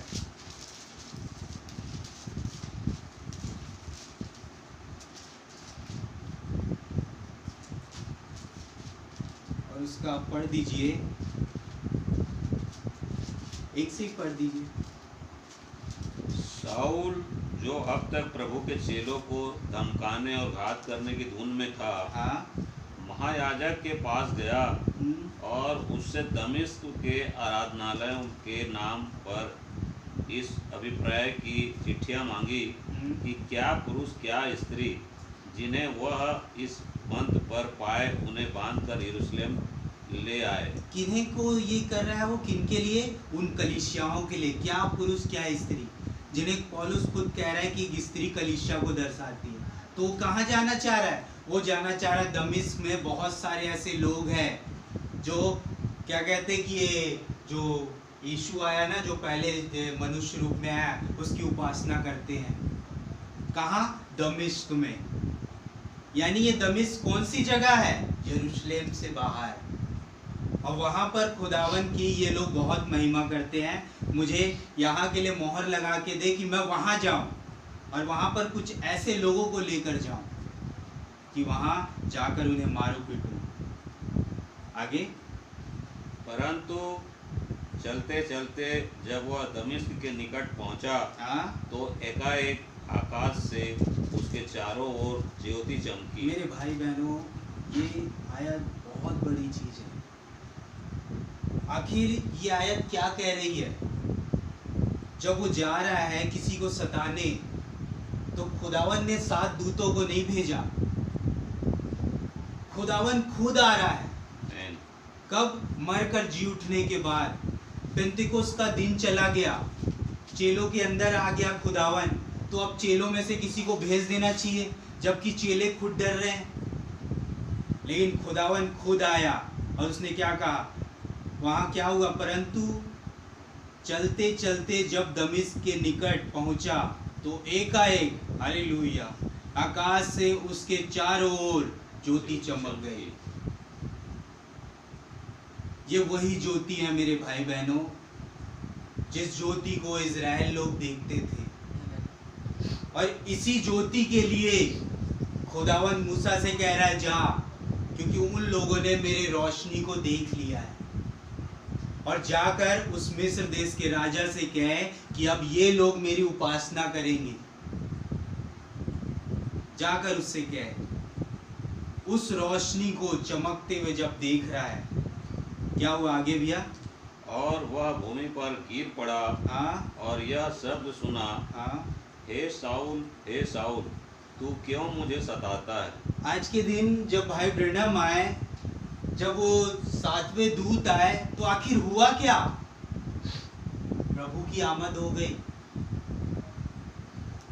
जब 7वां दूत आया तो हुआ क्या? हम अभी फिलदिल्फिया जो पढ़ रहे हैं, जिसमें कह रहे खुला द्वार है, जहां से कोई भी आ जा सकता है। लेकिन खुदावन क्या कह रहे? मैं आ रहा हूं। कब कह रहे? 6ठे काल में। लेकिन 7वें काल में जब 7वां दूत आया, क्या खुदावन ने कहा मैं आ रहा हूं? उसने तो कहा ही नहीं मेरे भाई बहनों। ओहायो नदी में रोशनी दिखा रहा है, कहीं पर मीटिंग हो रही है, वहां पर रोशनी दिखा दे रहा है। किसे प्रमाणित करने के लिए? अपने नबी को, कि मैं उसके अंदर आ चुका हूं।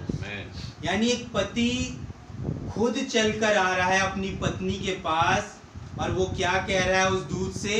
हे साउल, हे साउल, तू मुझे क्यों सताता है? क्या साउल ने कभी प्रभु यीशु मसीह को सताया? नहीं मेरे भाई, क्योंकि वो तो उसे देख भी नहीं सकता, क्योंकि प्रभु यीशु मसीह तो मर चुके थे, यानी कि वो क्रूस पर चढ़ाए जा चुके थे। उसके बाद पौलुस सीन पर आया ना भाई, तो फिर वो कैसे देख लेगा प्रभु यीशु मसीह को? तो यहाँ सीन क्या क्रिएट हो रही है? हे साउल, तू मुझे क्यों सताता है? यानी कुछ लोग हैं जो कुछ लोगों को सता रहे हैं मेरे भाई, वचन में ही चल रहे। पौलुस भाई वचन में ही चल रहा था। क्या कर रहा था? व्यवस्था को ही मान रहा था। जब रोशनी आई, हे साउल, तू मुझे क्यों सताता? आगे भैया। उसने पूछा, हे प्रभु, आप कौन हैं? हे प्रभु, आप कौन हैं? चेलों से जाकर नहीं पूछ रहा, चेलों को तो मारने जा रहा है। पवित्र आत्मा चेलों के अंदर है, लेकिन पौलुस भाई पहचान ही नहीं पा रहे। लेकिन मात्र एक रोशनी के आने से और एक आवाज के सुनने से वो क्या कह रहा है? फिर से पढ़िए भैया। उसने पूछा, हे प्रभु, आप कौन हैं? हे प्रभु, आप कौन हैं? मैंने आपको कब सताया? आपकी रोशनी की वजह से मैं भूमि पर गिर गया। मेरा घोड़ा जिस पर मैं सवार होकर आया, वो आगे ही नहीं बढ़ रहा है, मुझे उसने नीचे गिरा दिया। और आप कह रहे हैं कि मैं आपको सता रहा हूं। आप हैं कौन? आगे। उसने कहा, मैं यीशु हूँ। उसने कहा, मैं यीशु हूँ जिसे तू सताता है। जिसे तू सताता है। यानी आज के दिन में अगर पौलुस भाई खड़े हों और हम लोगों को सताए, और एक जगह पर, पर्टिकुलर जगह पर प्रभु यीशु मसीह आकर साउल से, पौलुस से कहे कि तू मुझे क्यों सता रहा है, तो उसके बाद वहां पर कहे कि आप कौन हैं, तो क्या कहेगा? मेरा नाम क्या है? मैं यीशु हूं। यानी कि आप यीशु हैं। मिसेस यीशु जिसे पौलुस सता रहा था, जिसके लिए पति को नीचे आना पड़ा, वो तो पेंतेकोस्त के दिन ऊपर चला गया था। क्यों नीचे आया प्रभु? 4 अध्याय में हुआ क्या? प्रेरितों के काम में दोबारा उन लोगों ने प्रार्थना उपासना करी कि खुदावन कुछ भी सही नहीं हो रहा है। तुरंत खुदा आ गया। अब यहाँ क्या हो रहा है? फिर कुछ सही नहीं हो रहा है, कुछ लोग सताए जा रहे हैं। तब क्या हुआ? खुदावन आ गए। खुदावन कौन है? हमारे पति। पति क्यों आया? पत्नी को प्रॉब्लम हो रही है। मैंने क्या कहा आपसे स्टार्टिंग में? कोई प्रॉब्लम होती, पास्टर जी हमारे लिए दुआ कर दीजिए। क्यों आते हो भाई पास्टर के पास? कौन है पास्टर? तुम्हारी प्रॉब्लम पास्टर क्या हल कर देगा? खुदा बताना चाह रहे हैं मैं पति हूं।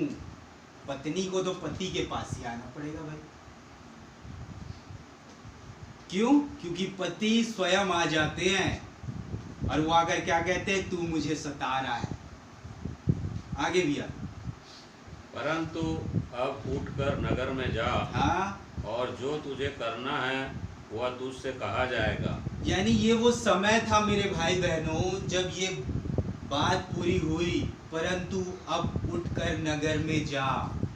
किससे कह रहा है? जिसे खुदावन ने पहला दूत ठहराया, उससे कह रहा है कि अब तूने जो कुछ भी किया मैंने उसके लिए तुझे माफ कर दिया, क्योंकि तू अनजाने में कर रहा था। तुझे मालूम ही नहीं कि तू क्या कर रहा है। तुझे यही नहीं मालूम कि तू मेरी पत्नी को सता रहा है। अगर कोई संसार का व्यक्ति उसके प्रभु यीशु मसीह की पत्नी को सताए ना मेरे भाई बहनों, तो उसका उसी समय मौत हो जाएगा।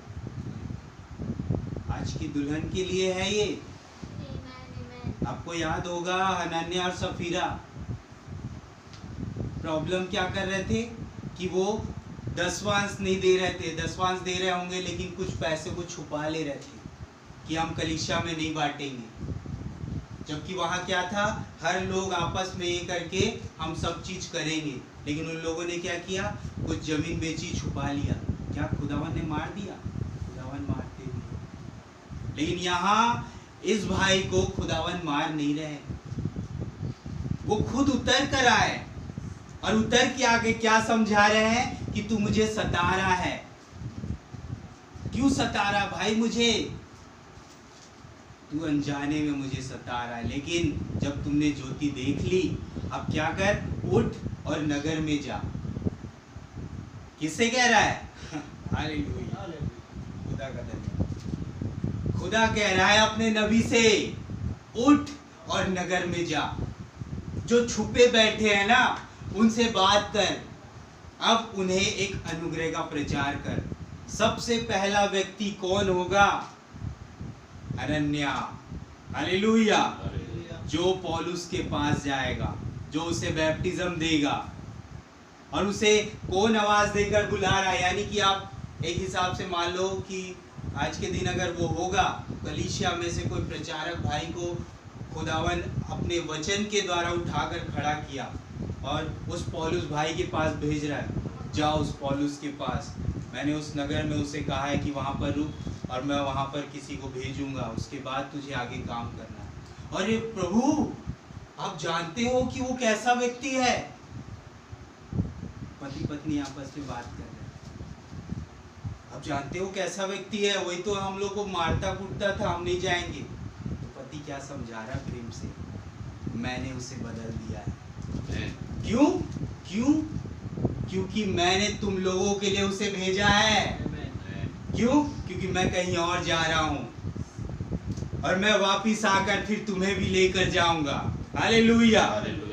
तो खुदावन क्या कह रहे हैं? मैंने एक नबी भेज दिया है और वो नबी तुम्हें तैयार करेगा, क्योंकि मैं नबी के अंदर में होकर के उन काम को कर रहा हूं। आइए मैं एक चीज आपको दिखाता हूं। छठी मोहर।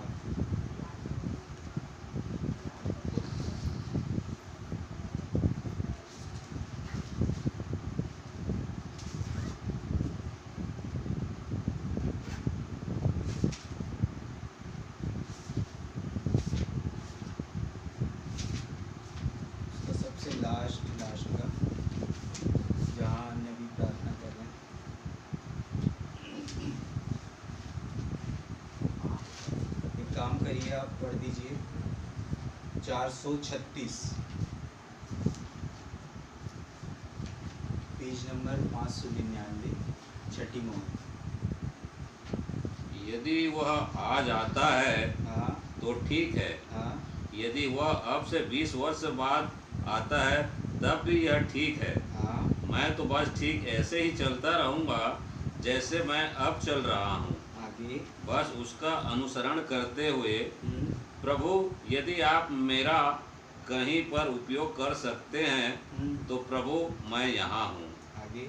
यदि यह आज से 100 वर्ष बाद होता है, यदि मेरे पोते के पोते पर पोते के पोते पोते के पोते इसे आते हुए देखने के लिए जीवित रहते हैं, होने दे प्रभु। मैं नहीं जानता हूँ कि यह कब होने जा रहा है, हाँ परंतु मुझे तो बस ठीक आज आपके साथ सही चल पाने दें।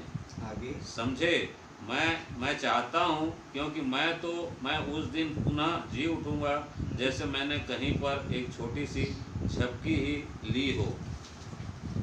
वहाँ उस महिमा वाले स्थान पर आते हुए जहाँ पर खुदा का राज्य है। ये कौन कह रहा है? एक नबी कह रहा है, ध्यान से सुनिए। आगे भी आप। जहाँ सारे बूढ़े जवान होंगे, हाँ जहाँ श्वेत वस्त्र वे पहले से ही पहने होंगे। पुरुष और महिलाएं बदल चुकी हैं उस सुंदर प्रतिभा में, एक सुंदर पुरुष में और एक सुंदर महिला में। उस समस्त सुंदरता में वहाँ वे विवाह महिला और विवाह पुरुष खड़े होंगे और कभी भी बूढ़े नहीं होंगे, कभी भी पापी नहीं हो सकते, कभी भी कोई ईर्ष्या नहीं या नफरत या कोई और चीज़ नहीं। ये उस जगह के बारे में बता रहे हैं जहाँ पर हम लोग होंगे। आगे भैया। मैं सोचता हूँ कि अब टेप बंद हो गए हैं और मेरे पास मात्र लगभग 3 या 4 मिनट है। हाँ मैं आपसे बात करना चाहता हूँ, क्या ऐसा करना ठीक होगा? मंडली कहती है आमीन। अब यह एक व्यक्तिगत बात है, देखें, क्योंकि कल मैं वह बहुत अधिक ज़बरदस्त होगा। देखिए, मैं सोचता हूँ कि मैं उसे अभी ही कह दूँ जो मैं कहने जा रहा हूँ तो भला होगा। मैं यह बात केवल हमारे लिए है, मैं बस था। आप जानते हैं कि मेरी एक पत्नी है जिससे मैं प्रेम करता हूँ। क्या कह रहे हैं नबी? मेरी एक पत्नी है जिससे मैं प्रेम करता हूँ। आगे। और वह मीडा है। हाँ और मैंने उससे अपनी पहली पत्नी से अपने प्रेम के कारण शादी भी न की होती, और फिर भी चाहे मैं उसकी जितनी भी परवाह किया करता था, हाँ पर मैंने उससे शादी नहीं की होती यदि खुदा ने ही मुझसे ऐसा करने के लिए ना कहा होता। किसकी गवाही दे रहा है? बहन मीडा की गवाही दे रहा है, भाई ब्रैनम। आगे। और आप इस कहानी को जानते हैं कि कैसे वह प्रार्थना में गई और मैंने भी प्रार्थना की। ये कब की बात है? जब भाई ब्रैनम उनसे दूर भागने की कोशिश कर रहे हैं और वो कह रहे हैं कि मैं इससे शादी नहीं कर सकता क्योंकि मैंने होप को खो दिया।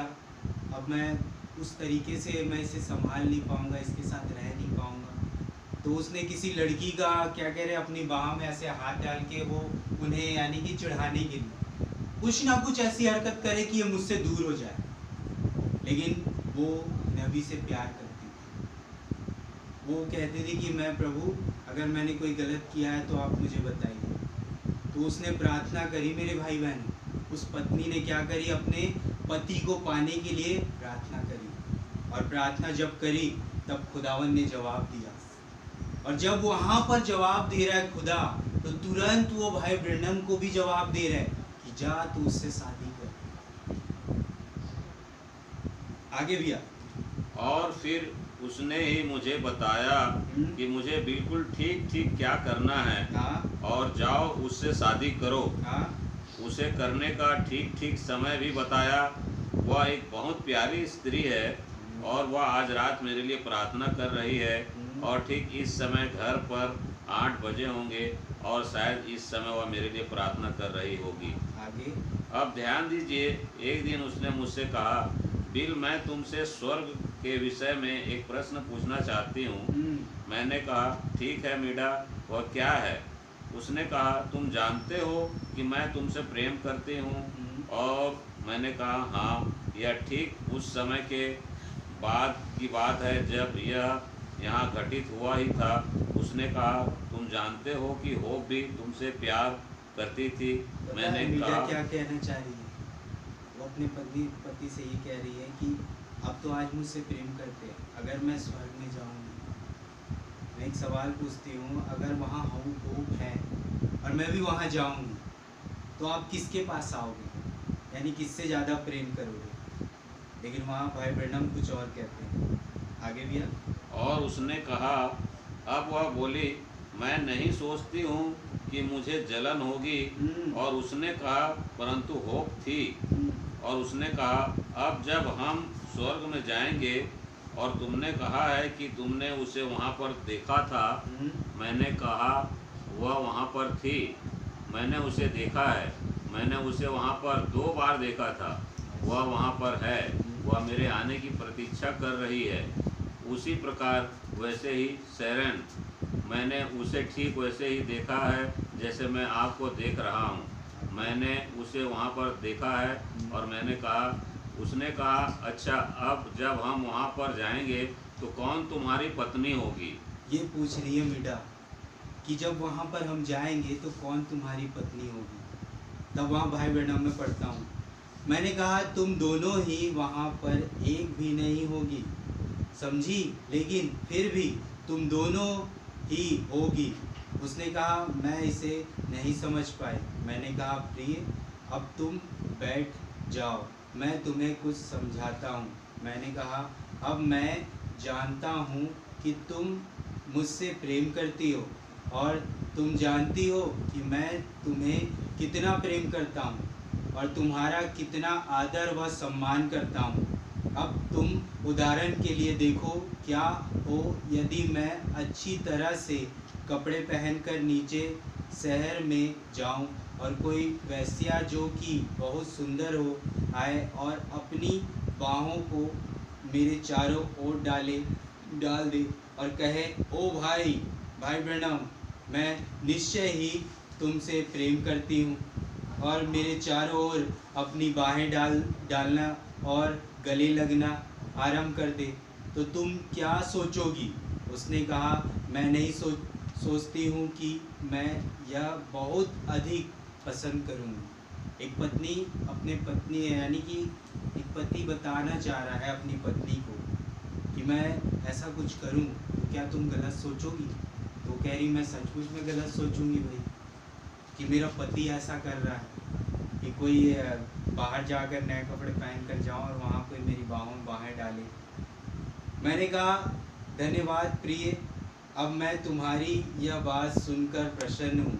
मैंने कहा, अब क्या हो यदि वही स्त्री यीशु के पास आए, हालेलुया, और अपनी बाहें उसके चारों ओर डाले और कहे, यीशु, मैं तुमसे प्रेम करती हूँ।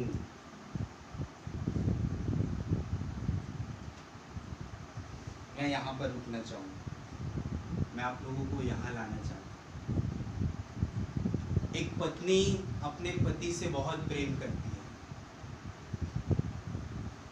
तो दोनों पति पत्नी जब आपस में बात करते हैं तो वहाँ पर भाई ब्रैनम कह तो दिए कि मैं तैयार व्यार हो के जा रहा हूँ और वहाँ कोई वैश्य आकर मुझे गले लगाए तो क्या तुम मुझे पसंद करोगे? नहीं करोगे। लेकिन मैं कहीं और जा रहा हूँ तैयार होकर, और मैं वहाँ पर अपने पति से मुलाकात करने जा रहा हूँ, और वो कौन है? यीशु। एक और पति मेरे अलावा, क्या तब भी तुम मुझसे वैसे ही प्रेम करोगे? क्या कह रहे? तो तुम उसके विषय में क्या सोचोगी? अब कोई वैश्या गले नहीं लगा रही है, अब गले कौन लगा रहा है? प्रभु यीशु मसीह भाई ब्रैनम को। अब वहां पर तुम क्या सोचोगी? तो वहां क्या कह रही मीडा? देखिए, वहां पर प्रेम फिलियो से अगोपाव में बदल जाता है। हालेलुया। मैं आपको एक विश्वास बताना चाह रहा हूँ जो पति और पत्नी के बीच में होता है। भैया ने बताया एक फिलियो प्रेम और एक इरोस प्रेम। इरोस प्रेम बोलते हैं कि वो तो प्रेम है ही नहीं, बहुत गंदी चीज़ है, वो एक वासना को दर्शाता है। लेकिन फिलियो प्रेम जो शारीरिक होता है पति पत्नी के बीच, जो एक समय तक चलता है बोलते, फिर वो बाद में टूट जाता है। लेकिन यहाँ कुछ और हो रहा है। यहाँ एक पति पत्नी के बीच में जब बात हो रही है, क्या हो रहा है? फिलियो से अगोपाव में बदल रहा है। अगोपाव प्रेम कौन करता है? स्वयं खुदावन, उसके अलावा कोई और नहीं कर सकता। तो एक पति पत्नी जब बात कर रहे हैं तो क्या हो रहा है? बीच में फिलियो से अगोपाव में बदल रहा है। और क्या हो रहा है? देखिए, यह एक उच्च स्तर का प्रेम है, समझे? और वहां पर पति और पत्नी जैसी कोई चीज नहीं है ताकि संतान उत्पन्न करे। हालेलुया। वह सब कुछ समाप्त हो जाएगा, नर और मादा लिंग समाप्त हो जाएगा। मैंने आपको शुरुआत में क्या कहा? मैं किसी पति और पत्नी के बारे में नहीं कह रहा हूँ, मैं केवल मसीह और उसकी कलीसिया के बारे में कह रहा हूँ। यहाँ क्या बता रहे हैं भाई? यहाँ कह रहे हैं कि यहाँ ये वो समय आएगा जब वो अगोपाव प्रेम आएगा। और वो अगोपाव प्रेम खुदावन यहाँ आज के दिन लेकर आए, और वो अपनी पत्नी को उस जगह से उठाकर कहाँ लेकर आ रहे हैं? कौन सी जगह ला रहे हैं? कोई चीज नहीं, ताकि संतान उत्पन्न करे। वह सब कुछ समाप्त हो जाएगा, वो नर और मादा लिंग समाप्त हो जाएगा। वे सब ग्रंथियां तो सब वहाँ पर वे सभी एक सी होंगी, वहाँ पर उनमें से एक भी नहीं होगी। देखिए, वहाँ पर कोई लैंगिक ग्रंथि बिल्कुल ना होगी, समझे? अब बस होंगे।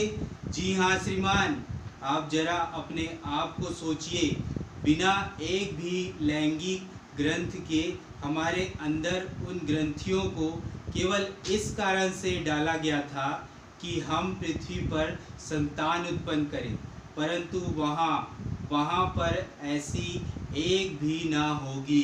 कब? जब पति और पत्नी एक हो जाएंगे, जिसके बारे में हमारे पौलुस भाई कह रहे हैं। और मैं वो जगह आपको दिखाना चाहूँगा जो जहाँ पर लिखा हुआ है कि भाई ब्रैनम ने एक गिलहरियों को देखा जब खुदावन पहली बार उनसे उस जंगल में आवाज़ देकर कह रहे, तू कुछ मांग मैं तुझे कुछ दूंगा, तू बोल मैं वो करूँगा।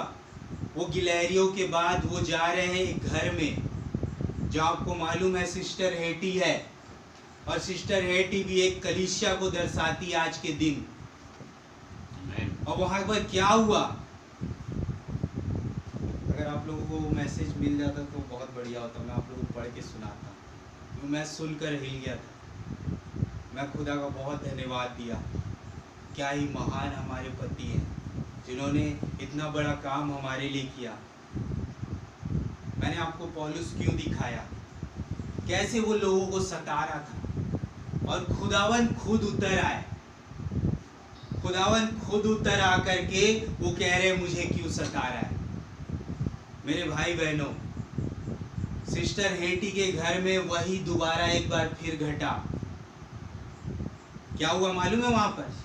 वहाँ पर जब सिस्टर हेटी ने भाई ब्रैनम के उन बातों को सुना, यानी वो उस समय के पास्टर की, यानी वो उस समय जो भाई ब्रैनम वो जो उनके कलीसिया के पास्टर थे, या कह लो उनके पति थे कलीसिया में जो आत्मिक तौर पर, तो वो उनकी बातों पर क्या कर रही थी? विश्वास कर रही थी। और वो कह रही थी मैं इस पर तकिया करती हूँ। वो क्या, कैसे इंग्लिश में जैसे बोलते हैं ना, बिलीव, आई बिलीव। तो वो जब आई बिलीव करके बोल रही है ना, तो वो आई बिलीव को भी ठीक से बोल नहीं पा रही। आशीष भैया उसको क्या कह रहे थे ड्रामा करके, आई बिलीव करके ऐसे करके उस बहन ने बोला। मेरे भाई बहनों, जैसे यहाँ पर वो रोशनी आ गई ना, वैसे उस घर में जब उस बहन ने कहा आई बिलीव करके, तुरंत भाई ब्रैनम को समझ में नहीं आया कि मैं क्या करूं।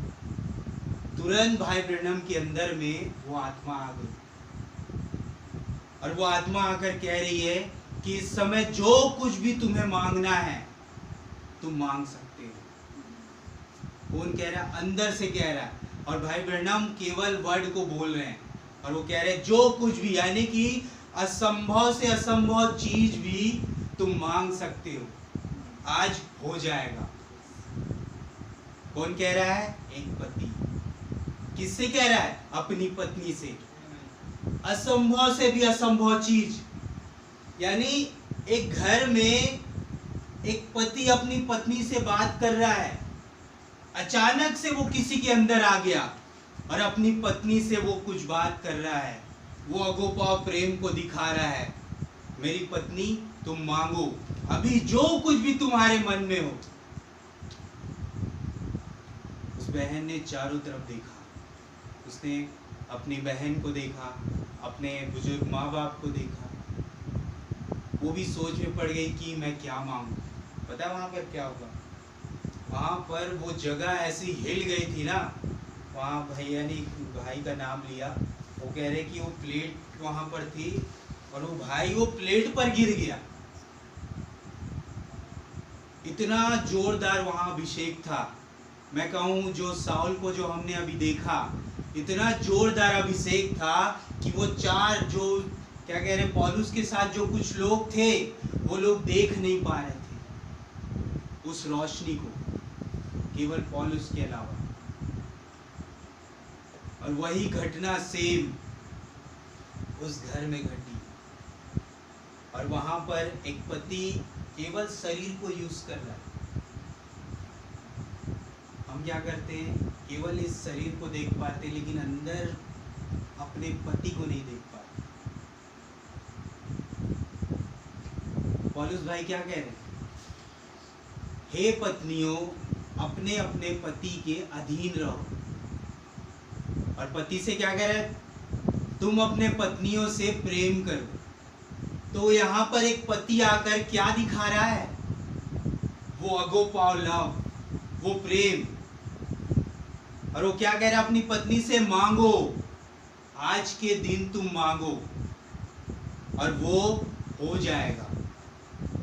मैंने कोई तैयारी नहीं की, मैं केवल आपको एक गवाही मैसेज में हो करके दिखाना चाह रहा हूँ कि आप एक पति के अधीन में हैं, और वो पति आपसे कुछ कहना चाहते हैं, क्योंकि उसने मिस्र देश से आपको आज़ादी दी है, उसने आपको उद्धार दिया है, छुटकारा दिया है, उसने वहां से तुम्हें निकाल कर लाया है, और वो तुम्हें हर दिन एक आश्चर्यक्रम दिखा रहा है। उस समय तो वो दिखाई दे रहा था लाल सागर कैसे फट रहे हैं, वो कहाँ रथ दौड़ कर आ रहे, तो वो रोशनी कैसे उन्हें थामी हुई है, लोग देख पा रहे थे। यानी एक जो पर्टिकुलर वहां पर कह रहे भीड़ थी एक पत्नी के रूप में, वो तो सब देख पा रही थी, लेकिन आज कोई देख नहीं पा रहा। इस वजह से वो विश्वास नहीं आ पा रहा। लेकिन वहां क्या कह रहे हैं? एक पति और पत्नी के बीच में एक विश्वास है। और वो बहन क्या कहती है? भाई ब्रैनम, अगर आप मुझसे प्रेम करते हैं, आप सिस्टर होप से भी प्रेम करते हैं, अगर हम दोनों स्वर्ग में हुए तो आप किसके पास आएंगे? लेकिन वहां पर कोई और था मेरे भाई बहनों, जो कह रहा है वहां पर कोई सेक्स होगा ही नहीं, कोई ग्रंथ होगा ही नहीं। कौन कह रहा है? ये वाला पति। किससे कह रहा है? मीडा से। वो वाला कुछ होगा ही नहीं, ना रोना होगा, ना विलाप करना होगा। और वही जब एक घर में आया, वही पवित्र आत्मा उतर के आया। अब वो कह रहा है मांगो, क्या चाहिए मांग लो अभी। क्यों? तुम्हारा पति यहीं पर मौजूद है, वो आएगा नहीं। हम तो पढ़ रहे हैं द्वार खुला हुआ है और वो आने वाला है, लेकिन वो तो आ चुके हैं। अब वो आकर क्या कह रहे हैं? मांगो।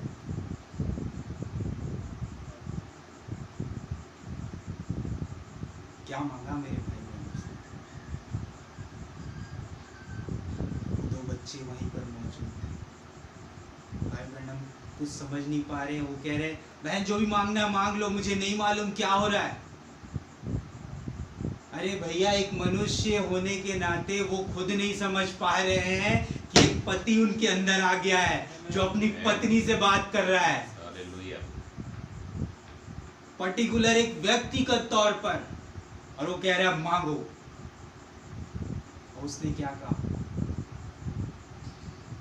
वो दोनों बच्चे वहीं पर हंस रहे थे, बहुत जोर जोर से हंस रहे थे मेरे भाई बहन। पवित्र आत्मा उतरा हुआ है, सब एटमॉस्फेयर चेंज हो गया है, सब आंसुओं से भरे हुए हैं, रो रहे हैं, लेकिन वो दोनों बच्चे हंस रहे हैं। अरे मेरे भाई बहनों, जब पौलुस को ये बात पता चली ना कि मैं कुछ गलत कर रहा हूँ, वो फूट फूट कर रोया कि मैं अपने ही प्रभु को सता रहा था। वैसे ही जब वो एक माँ अपने दोनों बच्चों को देख रही है कैसे ये मैसेज का मजाक उड़ा रही, हंस रहे हैं,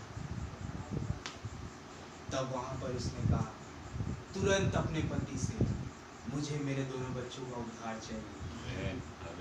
पता है क्या हुआ? आमीन, ऐसा ही हो जाए। क्या हुआ मेरे को आपको मालूम है?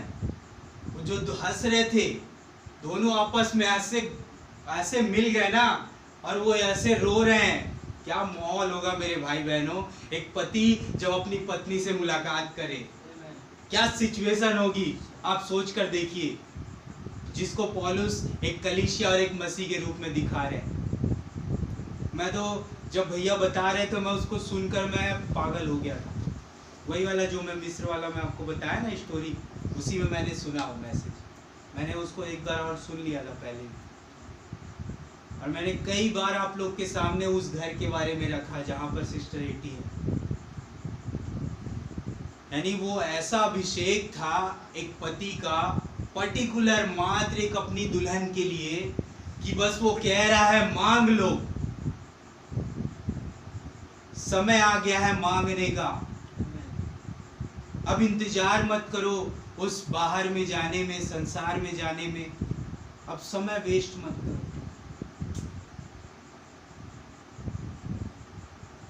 एक चीज शेयर करना चाहता हूँ आपसे।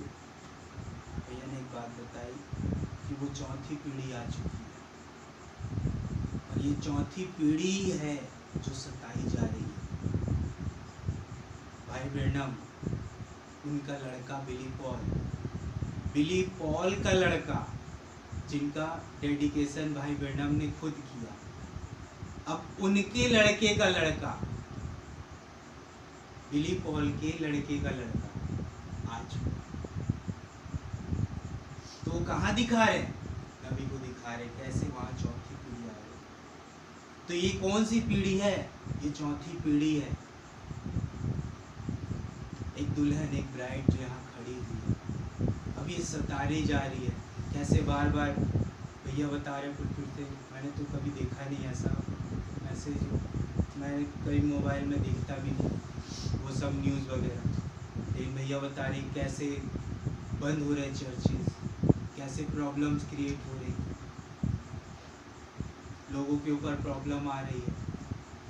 मेरे भाई बहन, ये वो सिचुएशन है जब एक पति अपनी पत्नी के लिए उतर आया और कह रहा है माँ, भैया कैसे कह रहे हैं माँ, असंभव से असंभव चीज मांग लो, अब भी खुदावन कर देगी।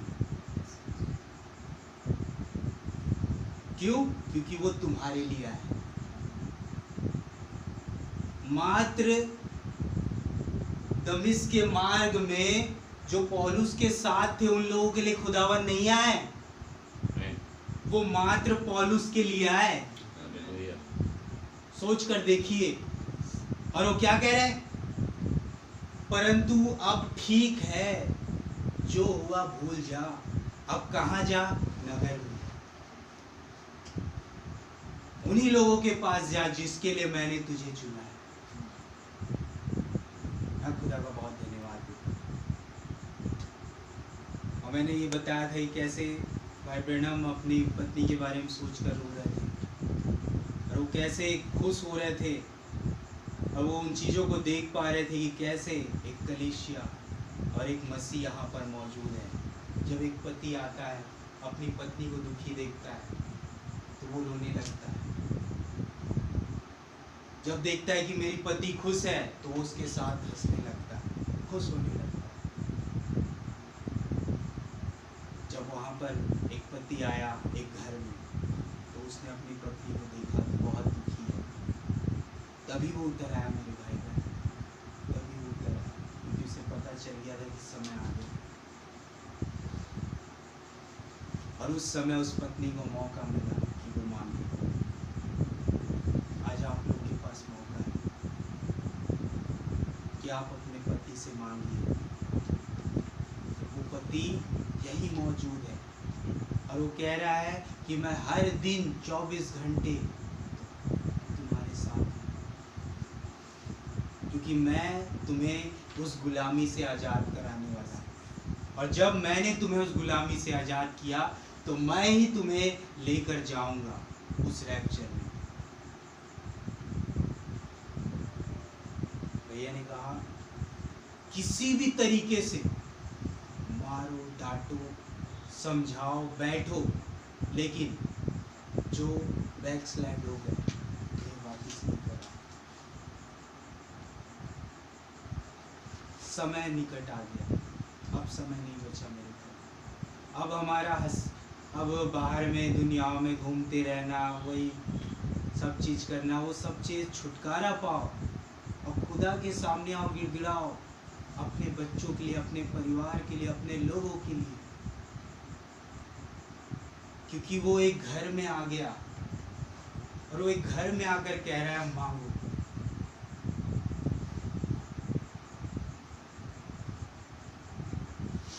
वहाँ तो मात्र सिस्टर बेटी थी जिन्होंने अपने केवल 2 बच्चों का उद्धार मांगा। आपके लिए तो बहुत बड़ी चीज़ है।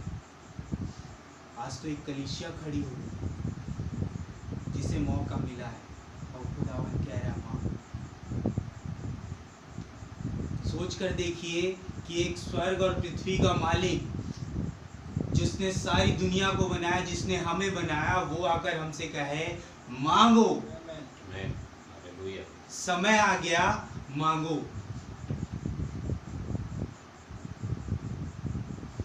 अपने बच्चों को वापस ला लीजिए, समय वेस्ट मत करिए, बहुत हो गया, क्योंकि चीज़ें बिगड़ती चली जा रही हैं। मैंने देखा है कैसे संसार में चल रहा है सब चीज़। लोग अपने ही फैसलों में व्यस्त हैं, लेकिन दुल्हन को नहीं। दुल्हन के पीछे कोई है और वो ये मैसेज लेकर आया मेरे भाई बहन, और इसे भेजने वाला कोई और नहीं है, हमारा पति है। और वो कह रहा है कि तुम्हारे लिए मैंने हर प्लेस पर एक पास्टर रखा है, जहाँ से तुम्हें मिल रहा है कुछ, तुम घुटने हो जाओ, मांगो। मैं जो मैसेज सुना था मैं बहुत हिल गया था, यानी कैसे वो भेद खुल रहे हैं मेरे भाई बहन, भेद पर भेद खुलते जा रहे हैं और हम अपने ही कामों में व्यस्त। तो कैसे हमारे बच्चे आएंगे, कैसे हमारे लोग आएंगे? हमारे अंदर बढ़न नहीं आ रहा, हमारे अंदर विश्वास नहीं आ रहा। कैसे एक पति अपनी पत्नी को तैयार करेगा जबकि वो उस नबी को भेज दिया?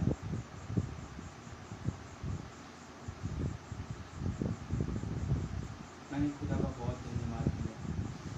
चाहता तो मैं वो मैसेज सुन रहा था जो मेरे साथ प्रॉब्लम हुआ, बहुत मेरे बॉस के साथ झगड़ा हो जाता, प्रॉब्लम हो जाती, जिस वजह से मैं चर्च नहीं आ पाया, लेकिन मैंने अपने आप को शांत किया। अब कौन कर रहा है शांत? खुदा ही है जो हमें संभाल रहा है। संसार के लोगों को तो नहीं संभाल रहा है, लेकिन हमें संभाल रहा है। तभी तो भैया पहला दूत आकर कह रहा है अपने पतियों की अधिकार। मुझे ये विषय मिला तो मैंने आपके सामने रख दिया।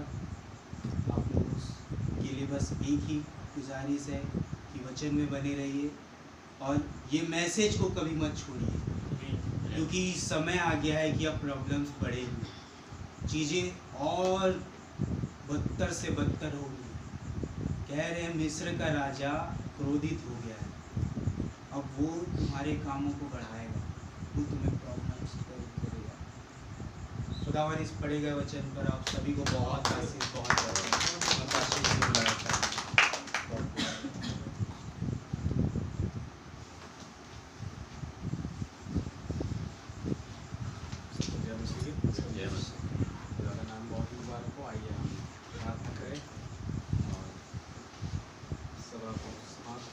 प्यारे खुदावन प्रभु यीशु मसीह, आकाश और पृथ्वी को बनाने वाले खुदावन, मैं आपका बहुत बहुत धन्यवाद देता हूँ प्रभु जी, इस प्यारे सुंदर वचनों के लिए खुदा, जो आपने अपने बेटे का इस्तेमाल करके हमें पहुँचाया प्रभु जी। कि और भी गहराई से हम उस पति पत्नी के प्रेम को, जो कि मसीह और उसकी कलीसिया है, देख सके, स्वयं उसमें आगे बढ़ सके प्रभु जी। मैं धन्यवाद देता हूँ खुदा, दिन प्रतिदिन आप हमारी तैयारी कर रहे हैं इन संदेशों के द्वारा, इन वचनों के द्वारा प्रभु जी, जो हमें आपकी ही समझ की ओर, आपकी परिपूर्णता की ओर लेके चलता है। हाँ प्रभु जी, वाकई में प्रभु जी आप वो खुदा है, आप वो पति है खुदावन, जो अपनी पत्नी के लिए हर चीज़ करने के लिए तैयार है। आपने उनके लिए जान दे दी प्रभु जी। ओ खुदा, मैं बहुत धन्यवाद देता हूँ प्रभु जी। वही कैरेक्टर आप चाहते हैं कि हमने हो, आपकी पत्नी में हो। सच में खुदा कि वो यहाँ आए तो केवल आपको देखने आए, आपसे बात करने आए, आपसे विचार करने आए प्रभु जी। मैं धन्यवाद देता हूँ कि आप समय बहुत करीब है प्रभु, जैसा कि हम देख पा रहे हैं चारों तरफ प्रभु जी वो हो हल्ला मचा हुआ है, और मसीहों को खुदावन घेरने की कोशिश की जा रही है, लेकिन आप अपनी पत्नी की रक्षा कर रहे हैं। आप जिसे आपने अपनी पत्नी चुना है खुदा, आप उसकी देख रेख कर रहे हैं प्रभु। जैसे बाइबल में लिखा है कि वो उसकी खास सुरक्षा में है।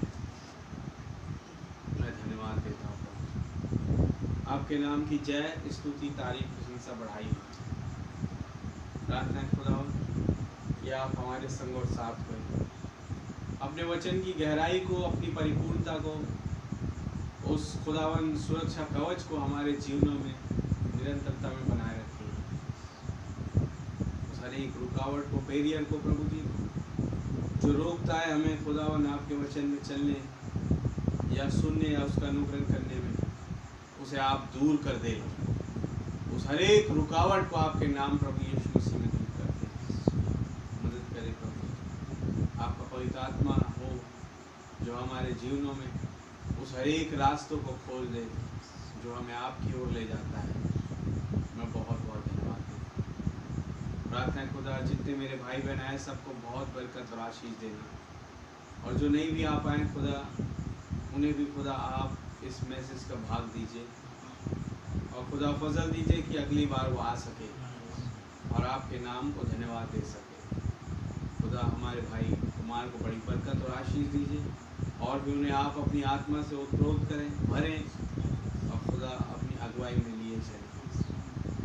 मैं धन्यवाद देता हूँ प्रभु जी कि प्रभु यीशु मसीह कैसे खुदावन, वास्तव में ये बात सत्य है प्रभु, जो हम गीत गाते हैं ओनली बिलीव, लेकिन कई ऐसे थे प्रभु यीशु मसीह जिन्होंने बस ये जाना यदि ब्रदर बिली यहाँ पर है तो सब कुछ संभव है। तो उनका गीत गाना भी फर्क होता था, only believe, all things are possible. वो केवल कहते थे बिली है तो सब कुछ संभव है।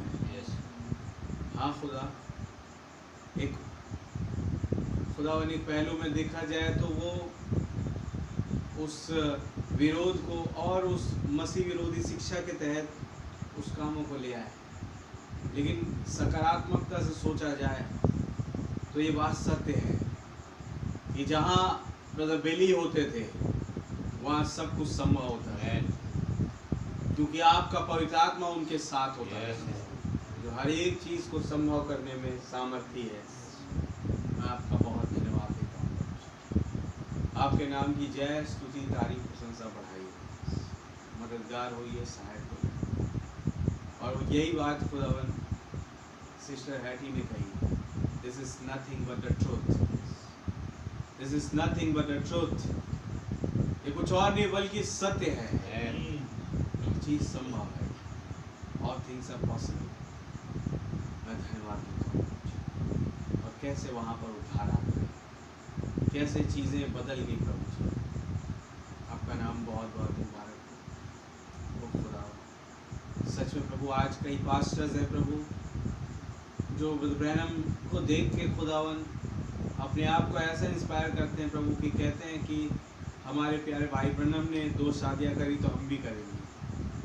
लेकिन खुदा कैसे नबी बताते हैं कि मैं वो शादी करना नहीं चाहता था, क्योंकि मैं अपनी पत्नी सिस्टर होप से इतना ज़्यादा प्रेम करता था कि मैं किसी और को उसकी जगह रख नहीं सकता, उस प्रेम को उसके साथ नहीं शेयर कर सकता। लेकिन ये खुदा की मर्जी थी, ये खुदा की इच्छा थी, ये उसकी आवाज़ थी जिसने मुझे कहा।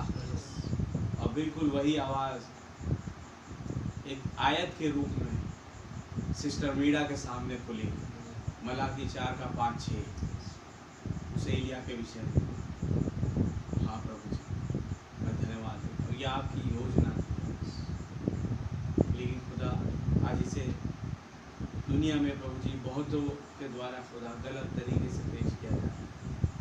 लेकिन धन्यवाद देते हैं प्रभु जी, वो पवित्र आत्मा है जो समझाता है हमें, नायतों के द्वारा जो हमें पुख्ता करता है।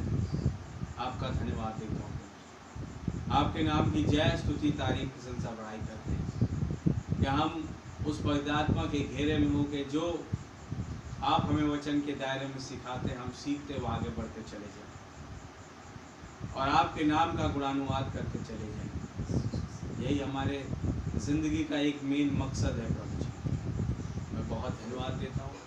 हमें और तैयारी दें प्रभु उस रैप्चर में जाने के लिए खुदा, और तमाम कमज़ोरियों को दूर करें प्रभु जी, और पवित्र सामर्थ के तहत उस पवित्र आत्मा की भरपूरी के तहत लिए चलें।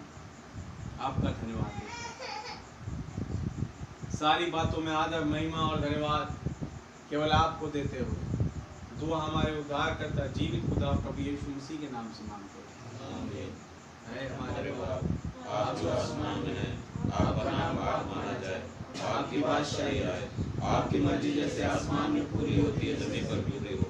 हमारे रोज की रोटी आज हमें बख्श दे, जिस प्रकार हम कसूरवारों को माफ फरमाते हैं, आप भी हमारे कसूरों को माफ फरमाएं। हमें आजमाइश में न पड़ने दे, बुराई से बचाएं।